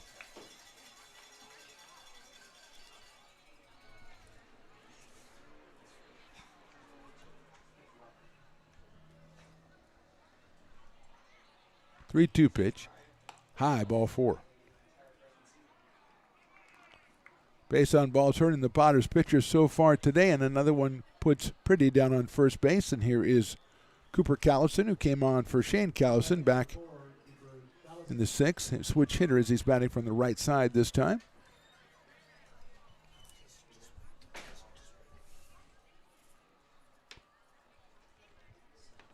Furry even with the bag at third. Here's the pitch. Gets away from Weiss, but not far enough for Pretty to try to advance. Inside with the pitch, though, 1 ball and no strikes. Jacob Campbell on deck, the shortstop, who has a couple of hits and 4 runs batted in this one.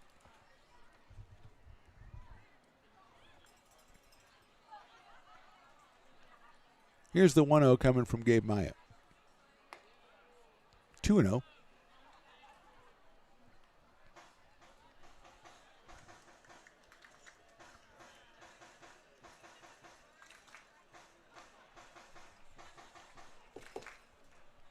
Willie trying to get the reaction from the crowd to give him the clap, and they're not giving him the clap right now. Stones McCoy trying to do what he can. 2-0 pitches right in there for a strike, 2-1.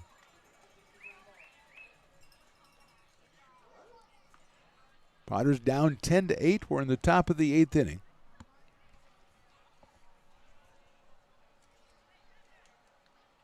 That one's lined into left center field over the shortstop's head. Down for a base hit, rounding second, and staying there is Pretty, as picked up by Jarek Curtis. Single by Cooper Callison. Hit number 8 for the Knicks, and that will bring up Campbell, who walked in the first inning, then struck out in the 3rd. 2-run single in the 5th, 2-run double in the 6th. And he's up here with 2 on and nobody out in the 8th. And the Knicks already sporting a 10-8 lead.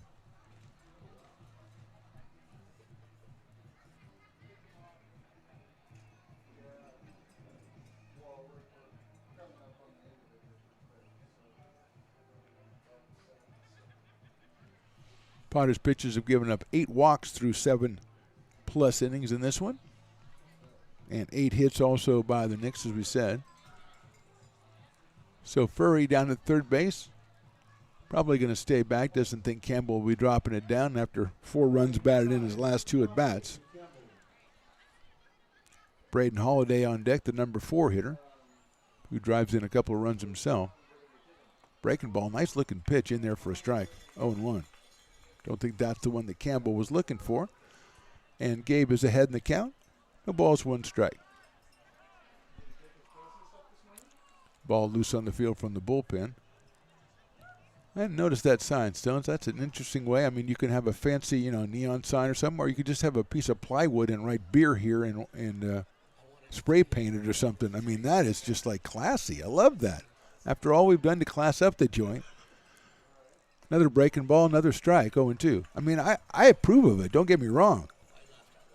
It's great. I just noticed it just now. just a big piece of plywood. It says beer here. No prices, nothing. Just beer here.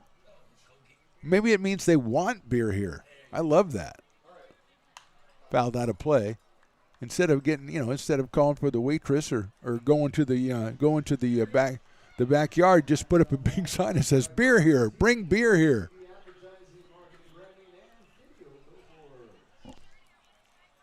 Baseball fans can be very innovative when they desire refreshment. 0-2 coming up to Jacob Campbell.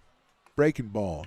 Just misses the outside corner. What a nice idea by Gabe Maya, as he's got 2 breaking balls in there for strikes already against Campbell. Tried to put one a little bit outside, and Jacob wouldn't offer. 1-2.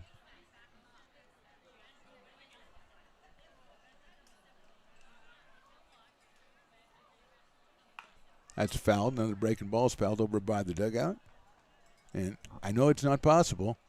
I don't know what's bigger, the contingent of Knicks in front of their dugout or the size of the pieces of pizza that you had today, Stones, because they're both huge.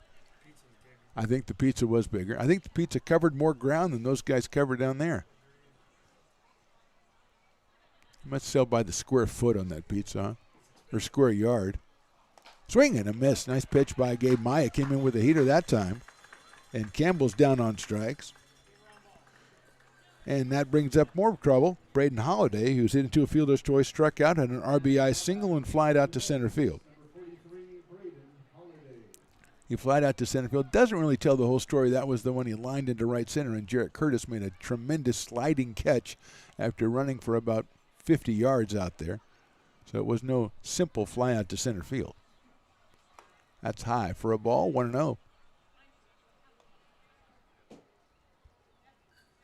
So Holiday 1 for 4 with an RBI, so 3 for 12 with 5 runs batted in and a home run in the series.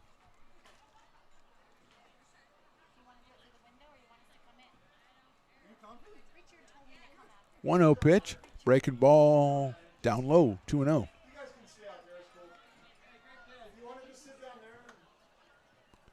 2 balls, no strikes on Holiday. Nico Tejada to follow.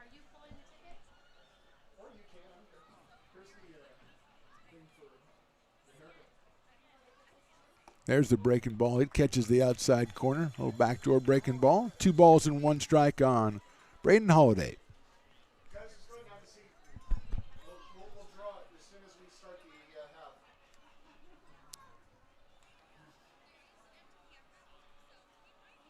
Tries it again. That time misses outside. So it's 3-1 on Holiday.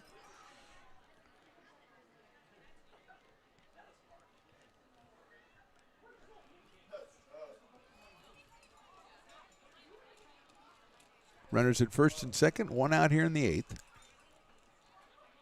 That's lifted right side. He's going to stay in play for Aiden Isola down in foul territory. It does, and catches it right in front of the Potters dugout. So a big out right there from Maya. Gets Holiday to pop out to first base. 2 outs, and here's Nico Tejada, who's had an interesting day at the plate. He walked and scored in the 2nd, reached on an error in the 4th, walked again in the 5th, and hit a sacrifice fly in the 6th. So I see like 1 official at bat there, a run scored and a run batted in for Nico Tejada. Nick Tobin to follow, but it's all about Tejada right now in the mind of Gabe Maya and the Potters. First pitch in there for a strike. Gabe Maya out of El Dorado Hills. I don't believe he's declared his college intentions for next year. 6'2", left-hander. Heading the count 0-1. Throws the same pitch, gets the same result, 0-2 on Nico Tejada. Nico out at third base for the finale of this 3-game series. Started at third in game 1, as we mentioned, did some duty behind the plate in game 2. Fastball's chopped foul over into the on-deck circle, where Mr. Tobin circles it, flips it back to the umpire. Well, actually just puts it in his pocket. I hope he doesn't think he's taking that home. I mean, we need to pay for those. I probably wouldn't. He seems like a nice fellow. Cowbells are kind of ringing. Willie's got the cowbells going over here. Fastball's lined down to third, and Furry has it. before it hits the ground, which means the batter is out and the Potters are out of the inning. No runs, 1 hit, 2 left. We go to the bottom of the 8th. Time's getting short. Potters trail 10-8. Loomis Basin Brewing Company, a proud sponsor of your Lincoln Potters. Visit them at 3277 Swetzer Road in Loomis or call 916-259-2739. Have you ever wondered, what is CMN? I thought so. Let me help. CMN stands for Children's Miracle Network, a non-profit organization that raises money for children's hospitals. Locally, UC Davis Children's Hospital is your CMN hospital, the only one in our area. It is a nationally ranked comprehensive children's hospital that provides the highest quality of care to pediatric patients like me. How is this level of care possible? With help from CMN donations. CMN teamed with corporate partners and community donors to fundraise for things like equipment, research, and patient care. All money raised locally during campaigns like this stays local to support children treated at UC Davis Children's Hospital. Sick and injured kids can't wait to get the care they need. And thanks to generous donors, partners, and fundraisers like you, we don't have to. Please give wherever you see the Miracle Balloon, and thank you for supporting CMN at UC Davis.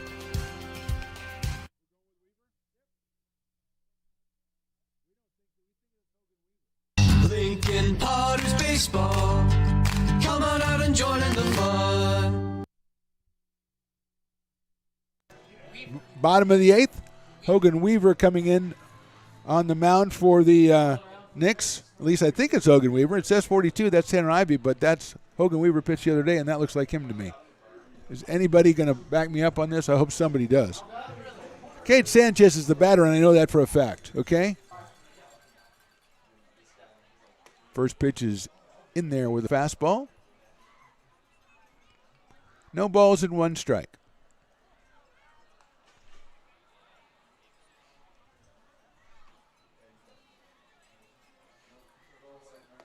Fastball that time is in there for a call, strike 2. Thought it might be a little bit low, but call strike 2. JT Maloney, Trey Furry to follow. Cade Sanchez.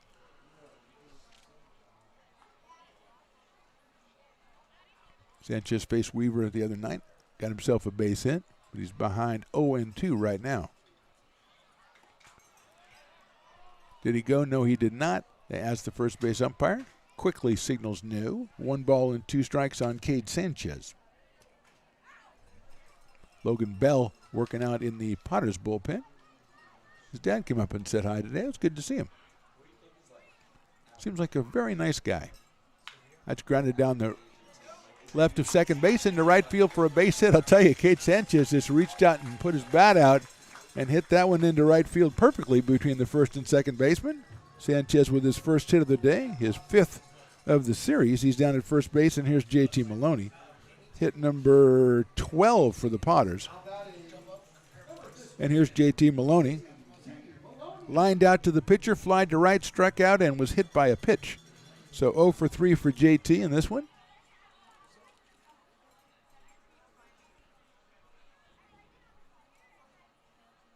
Fastball's outside. 1 ball and no strikes. Sanchez with 2 strikes just put the bat out. Hit it in a perfect spot between first and second.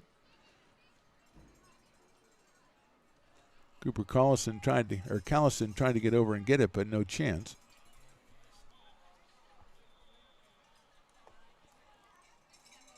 Defensive change, I believe, at first base. I think that's Jaden Huang 2 out there, taking over at first base for Nick Tobin.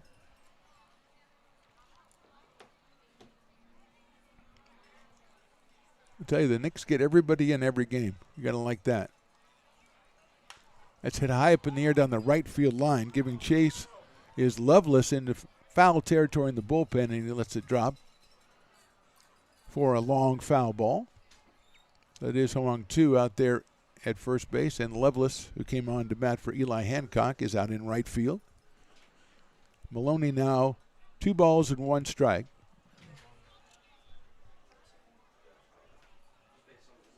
Sanchez, very short lead at first base.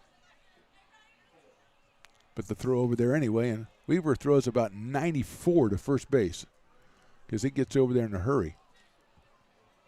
Trey Furry to follow. JT Maloney, the shortstop out of Sac City.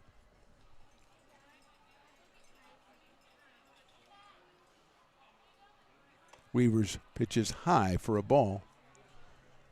3-1 now on JT Maloney. Potters have been threatening the last couple innings, haven't put anything up on the board after the Knicks took the 10-8 lead. 3-1 now by Weaver.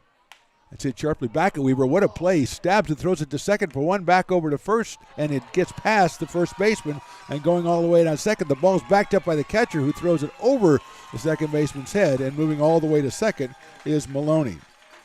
So it's a fielder's choice. Maloney ends up on second. The throw to first, ended back to second to get to second base, and here's Furry. Brandon Springer to follow.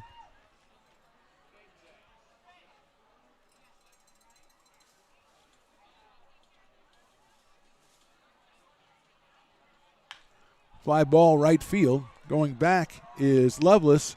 He's got it in front of the fence. Tagging at second base is Maloney. He'll go to third, but the out recorded on the fly ball to right field. 2 outs. Maloney at third now, and Brandon Springer, who's doubled twice, struck out, and then singled, so he is 3 for 4 in this one. Coming up here with 2 outs in the 8th. Out of William Jessup University.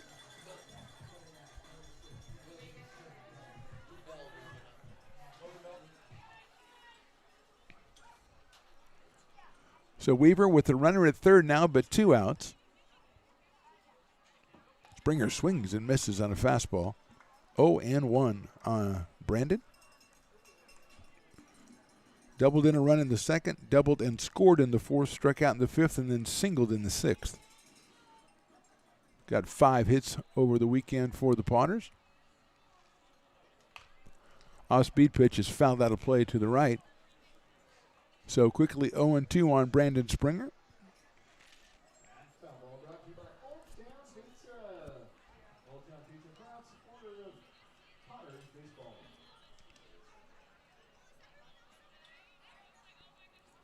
Wide open stance right side, a little bit of crouch for Brandon Springer. Fouls it back to the screen, another Weaver fastball. 0-2. Fouled it back to the screen, but away from the Stones McCoy cameras. The Stones Radio Network's cameras, which are valuable pieces of property and cannot be damaged at any cost. Or how would he bring you the fine pictures that he always does? Weaver, arm fake over to third. Not sure why. Stones tries to get the balk called, but no one thinking that. Sorry, Stones, no one was thinking that. Off-speed pitch, check swing. They're going to ask, and he's going to say no, he did not go. As the base umpire was already into his safe signal before they even asked him. He's like, oh, if you're going to ask me, no. Okay? 1 ball, 2 strikes on Brandon Springer.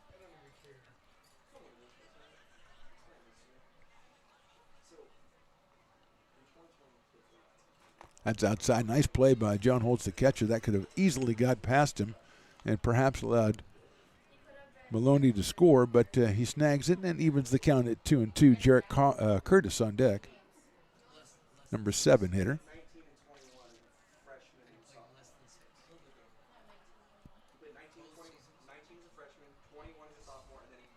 That is down low for a ball. So all the way to 3-2 on Brandon Springer.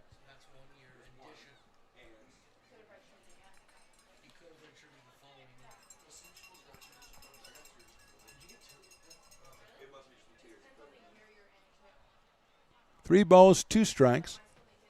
2 outs here in the 8th. Maloney down the line at third. Swing and a miss. Got him on strikes. So Weaver comes up with the big strikeout. No runs, a hit, and 1 left. We go to the 9th. Knicks 10, Potters 8. It begins on the farm, where hard work breeds motivation. Care is taken under watchful eyes. With new growth comes inspiration. Where playtime is mandatory. Welcome to Dueling Dogs Brewing Company. Meet the Stevens, a husband and wife who work hand in hand to craft exclusive small batch beer, mead, and cider. Using locally sourced ingredients to ensure freshness in every glass. Where a community of farmers, local artisans, and amazing food make for a truly inspired atmosphere.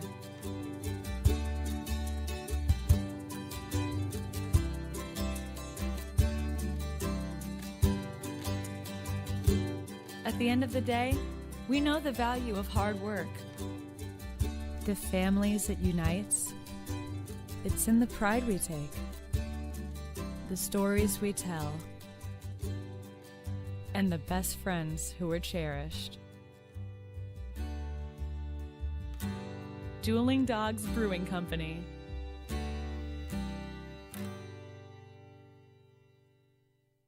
Lincoln Potters Baseball. Come on out and join in the fun. Logan Bell on the mound for the Potters here in the ninth, making his second appearance of the season. Went 2 innings the other day and was our player of the game. Did the post-game interview at Lisbon, Ohio, and Bowling Green State University. Jaden Huang Tu is going to be the first hitter for the Knicks against Logan Bell. He'll be followed by Joey Lovelace and then John Holtz, 6, 7, and 8. Huang Tu came in at first base for Nick Tobin, who came in at first base for Joey Taddy. So they've been playing all their first basemen in this one.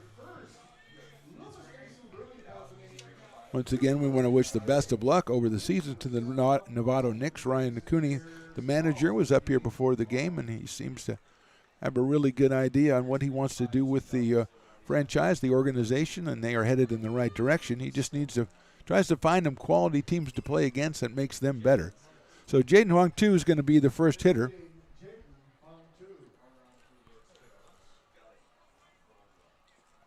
He'll face Logan Bell here.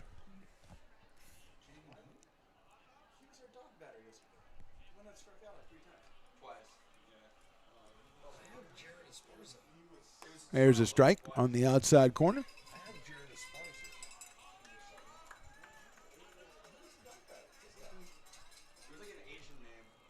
Here's the 0-1. It's off his glove, the pitcher's glove. Bell picked up by Maloney over to first. What a fine play by JT Maloney as the ball glanced off the glove of Bell. Maloney under control, guns it across the diamond, a 1-6-3 put out for the first out here in the ninth, and that'll bring up Joey Lovelace. Joey, the right fielder, in place of Eli Hancock. So 1 out here in the ninth, and an excellent play by the Potters defense. Lovelace will be followed by John Holtz. That is in there for a strike. 0-1. Potters back in town, back at home on Tuesday. Next pitch just misses the outside corner. 2 for Tuesday against the Sacramento Yankees, 6:35 first pitch. Get your tickets and information at LincolnPotters.com. Hit sharply out towards shortstop. Maloney waits for it, picks it up across the diamond and gets him at first base by, I'm going to say, a step and a half for the second out. JT Maloney, a very patient shortstop. He waits on it, trusts his arm to get it over there in time, and it did in that case. 2 outs, and here's John Holtz.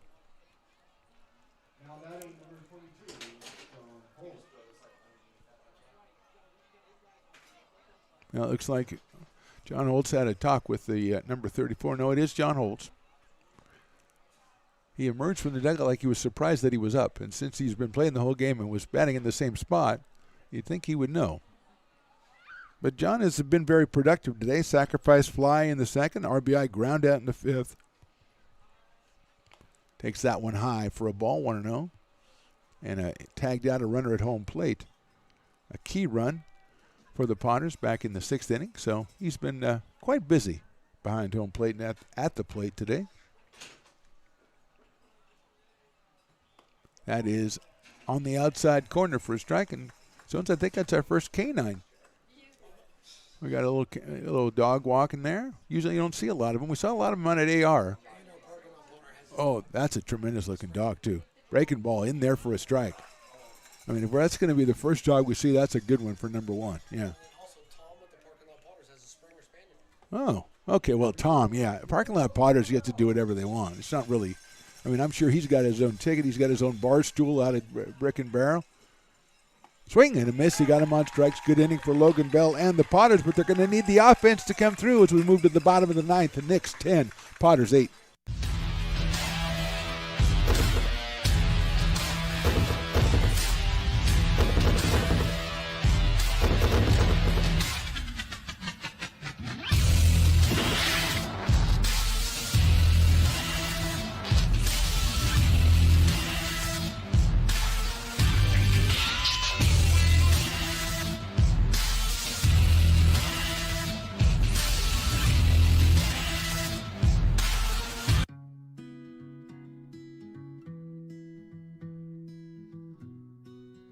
Lincoln Area Archives Museum is the official partner of the Potters' 100th anniversary season.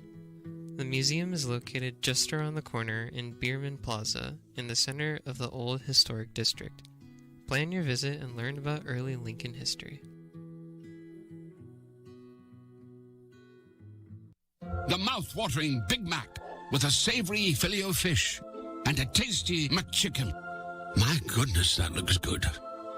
Oh, you're making a McDonald's menu hack. Yes, a land, air, and sea. Oh, it's going to tip over. No, it's good. It's good. Very stable. Order the land, air, and sea by name. Build it by hand. Lincoln Potters Baseball. Come on out and join in the fun. Bottom of the ninth, Nico Tejada moves over from third base to take over the pitching for the Knicks. The sixth pitcher, Jimmy Bucora, then Holt, then Sadler, then Herman, then Weaver, now Tejada, which means that Cooper Callison moves over to third, and Ansel Carson comes in, and he will play second base. For the Knicks, Jin Huang Tu is over at first base. We had that before. Lucas Schaefer now in left field. Pretty is in center field, and Lovelace is in right field. So they basically have replaced their entire lineup except for Jacob Campbell at shortstop and John Holtz behind the plate. So well done, Coach, getting everybody in on a trip to Lincoln, Sacramento, and then kept going to Lincoln. Jarrett Curtis is the first.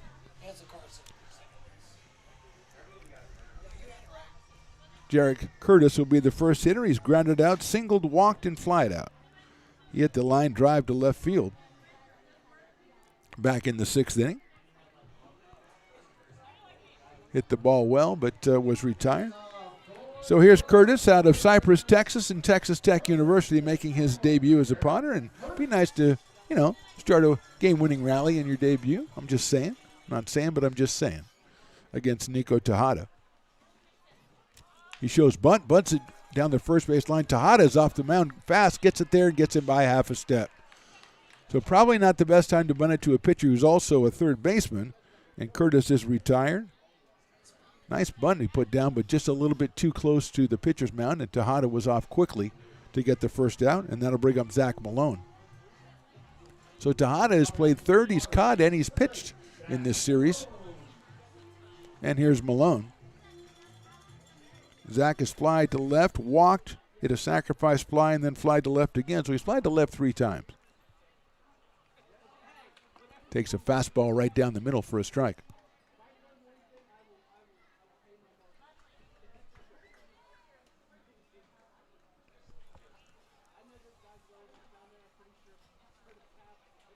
Oh, 1 pitch.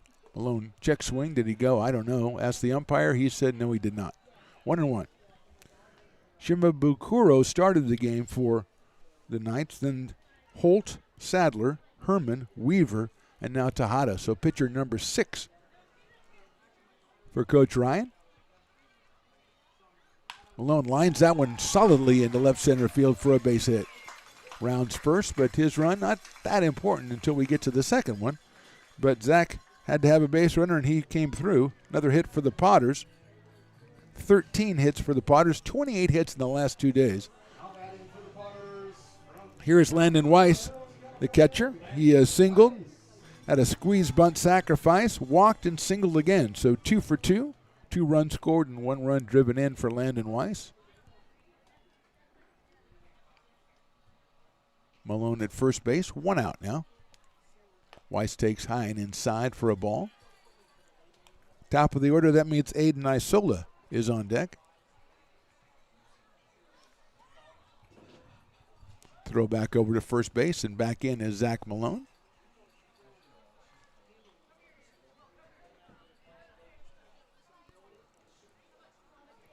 Weiss out of William Jessup University waits for the next pitch from Tejada, the 1-0.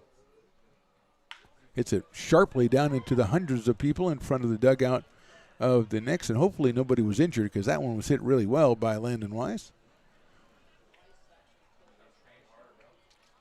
I remember the old days when I was baseball when people sat in the dugout.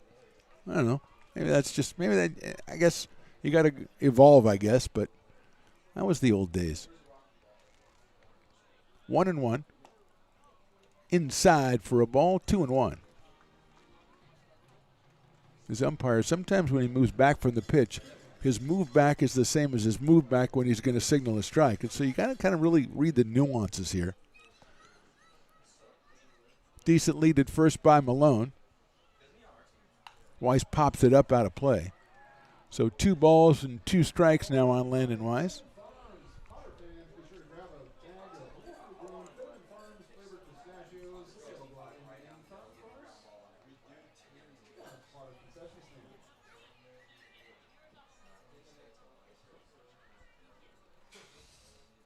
Malone creeps off at first base. 2-2 on the way from Tejada.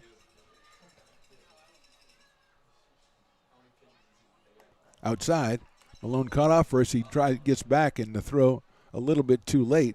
As Zach was kind of not quite to no man's land, but he was getting to no man's land. He was able to get back.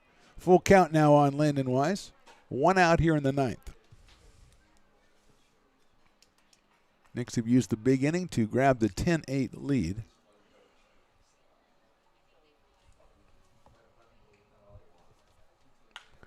Foul ball down the right field line. That'll be out of play. And we'll do it again at 3 balls and 2 strikes.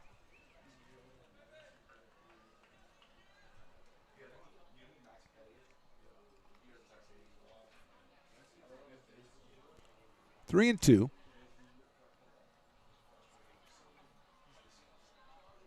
Malone leading off at first base. Check swing, did he go? Yes, he did. Strike 3 on Weiss. Breaking ball in the dirt, but he got the swing for the second out, and that'll leave it all up to Aiden Isola. 2 for 5 for Aiden Isola. A couple of RBI singles in the 4th and 5th. Lined out to shortstop in the 7th, so he's hit the ball well 3 times in a row. Flied out to left in the 3rd. Struck out to open it in the bottom of the 1st for the Potters. So 2 for 5 for Aiden so far. Potters are looking for another hard hit ball. Down to their last out here on Military Appreciation Day. Breaking ball inside for a ball, 1-0 on Aiden Isola. Looks down at JP, and JP says a home run would be a good idea.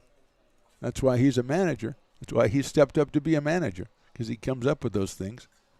Stones was describing the arc of a home run to me, but I've seen a few, so I'm good. Outside, 2-0. Levi Sotomayor on deck.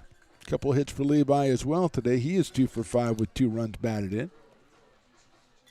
A long time ago, he started the game on the mound for the Potters, went the first 3 innings.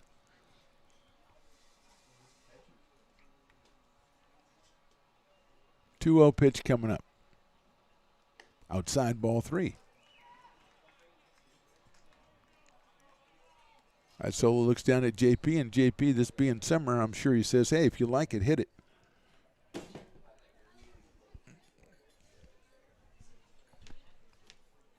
Three balls and no strikes. High and inside, ball 4. So a 4-pitch walk to Isola puts him at first base. He is the potential tying run, of course. At second base now, Zach Malone, and here's Levi Sotomayor who has grounded to second, fly to left, singled twice, and then struck out in his last appearance. So 2 for 5 with 2 runs batted in. 7 for 14 over the weekend for Levi.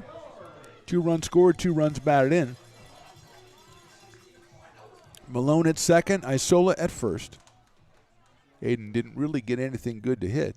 The closest pitch was an inside off-speed pitch to start the at-bat. Fastball's outside again.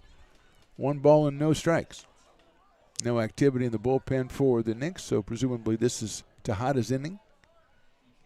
Cade Sanchez on deck for the Potters.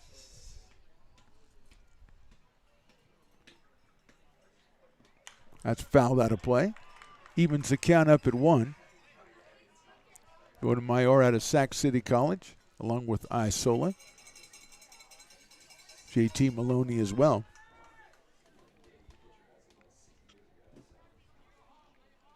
One ball, 1 strike.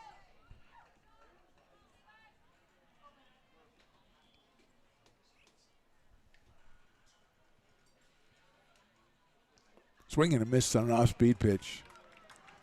Good deception by Nico Tejada there. And he has got his Knicks to, with 1 strike, have taken the series 2 games out of 3.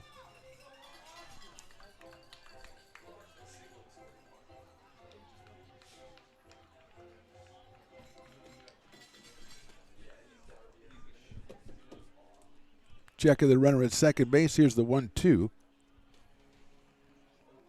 Popped up left side. Is it going to stay in play? Cooper Callison goes over, and it is not. And a couple of fans went to the second fence to try to make the play, and it was over the second fence as well, so no one got to make the play. Stays at 1 ball and 2 strikes.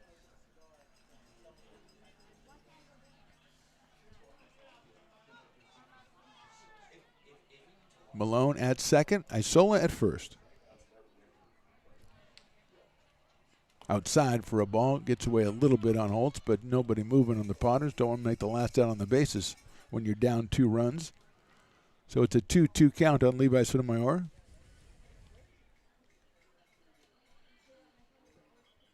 Potters putting up 13 hits today, along with 15 yesterday.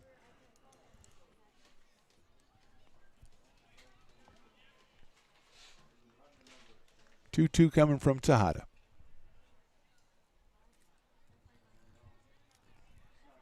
Line drive right at the shortstop, and that's the ball game. So perfectly hit ball by Sotomayor, but right at the shortstop, Jacob Campbell, and that's the game. No runs, 1 hit, 2 left. Final score in this one, the Knicks 10 and the Potters 8. We're back with a little post-game right after this on the Stones Radio Networks. Astro Air Design Incorporated, where you feel the difference. We are a locally owned and operated heating, air conditioning, and custom sheet metal company committed to the highest quality of craftsmanship at a competitive price. Our trained and certified technicians have the knowledge and experience required to install, maintain, or repair your home comfort solutions. Our upfront pricing gives you the peace of mind because you know your price is locked in. Call Astro Air Design Incorporated today.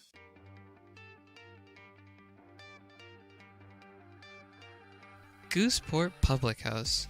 We have sports on 10 big screen TVs, 23 beer taps with classics and crafts, a full bar with creative craft mixed drinks, live music, and most importantly, great fresh food.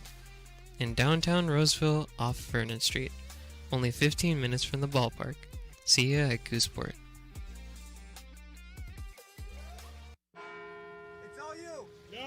Insist. It's your turn. No, but I think it's your turn. I appreciate you so much. Thank you so much. Go. I appreciate your appreciation. It fills me. Safe drivers save money with Farmers. Just for driving safely? It's a Farmers policy perk. Get Farmers and you can get a safe driver discount simply for having a clean driving record for 3 years. Come on. After you. After you. Safety first. Get a whole lot of something with Farmers policy perks. We are farmers. Bum, bum, bum, bum. Lincoln Potters Baseball. Come on out and join in the fun. Welcome to Potters Postgame. Mark the Panamo here with Stones McCoy. And Stones, Potters lost 2 out of 3. The bats were great, but today kind of the pitching didn't let them down a little bit. Too many bases on balls. Yeah, in fact, I hear Brock Raggets in my head right now saying, you know what upsets me more than anything is walks, free bases, free passes. And that's really in the 2 losses that they had against Novato, that's really what bit them. And you add that many guys out there on the base paths, you're bound to give up more runs than you would if you didn't. Yeah, a good thing about this series, I think, is that Novato, teams at the beginning of the season tend not to have a lot of their players and stuff, and that's happened in the past with the Potters and with their opponents. But Novato gets a lot of their guys from Sonoma State. A lot of their guys are there. Yep. They're a fine team, and they're well coached over there, and they put the ball in play and do a lot of good things. So that's a good way to measure yourself coming right out of the gate with the first weekend series. Yeah, Ryan Cooney or Coney. Cooney. He's a heck of a guy over there. He's also the general manager, from what I understand. Okay. So let's just make sure we give him the right title. But yeah, I mean, he's got a really well coached group of guys over there. Let's just be honest. All 3 games were good games. The first game, obviously, Novato would like to kind of forget about. No, right? we'll take it. We'll take the one win. But we'll take that win. But these last 2 games, extremely competitive, very nice and tight ball games. They both sides gave up more free passes and those things that they wanted to. So, you figure through 64, 65 games throughout the summer, they're going to clean that up a lot. And I expect the Potters to do so too. Yeah, now the one good thing that, 28 hits the last 2 games. 4 guys Offense had at least is 2 hits in this game, so that's great to see. So a real good opening weekend as far as the experience, the fans coming out here, everybody supporting the Potters. You're 1 and 2 in the 1-loss column, but that's going to get better as you get better. Like you say, you get used to each other. The pitchers get used to pitching. Remember, we always say this: we don't know the last time those guys pitched. Yeah. Because a lot of them, their seasons have been over for a while, and we don't know the last times they pitched. Well, Stones McCoy, great job this weekend. A lot of fun. As well. A lot of fun getting it going. We're back here on Tuesday. Remember, it's a 2 for Tuesday. First pitch 6:35. The Potters warm up. The pregame starts about 6:20. For now, for Stones and for myself, thank you for watching. We'll talk to you next time on the Stones Radio Networks.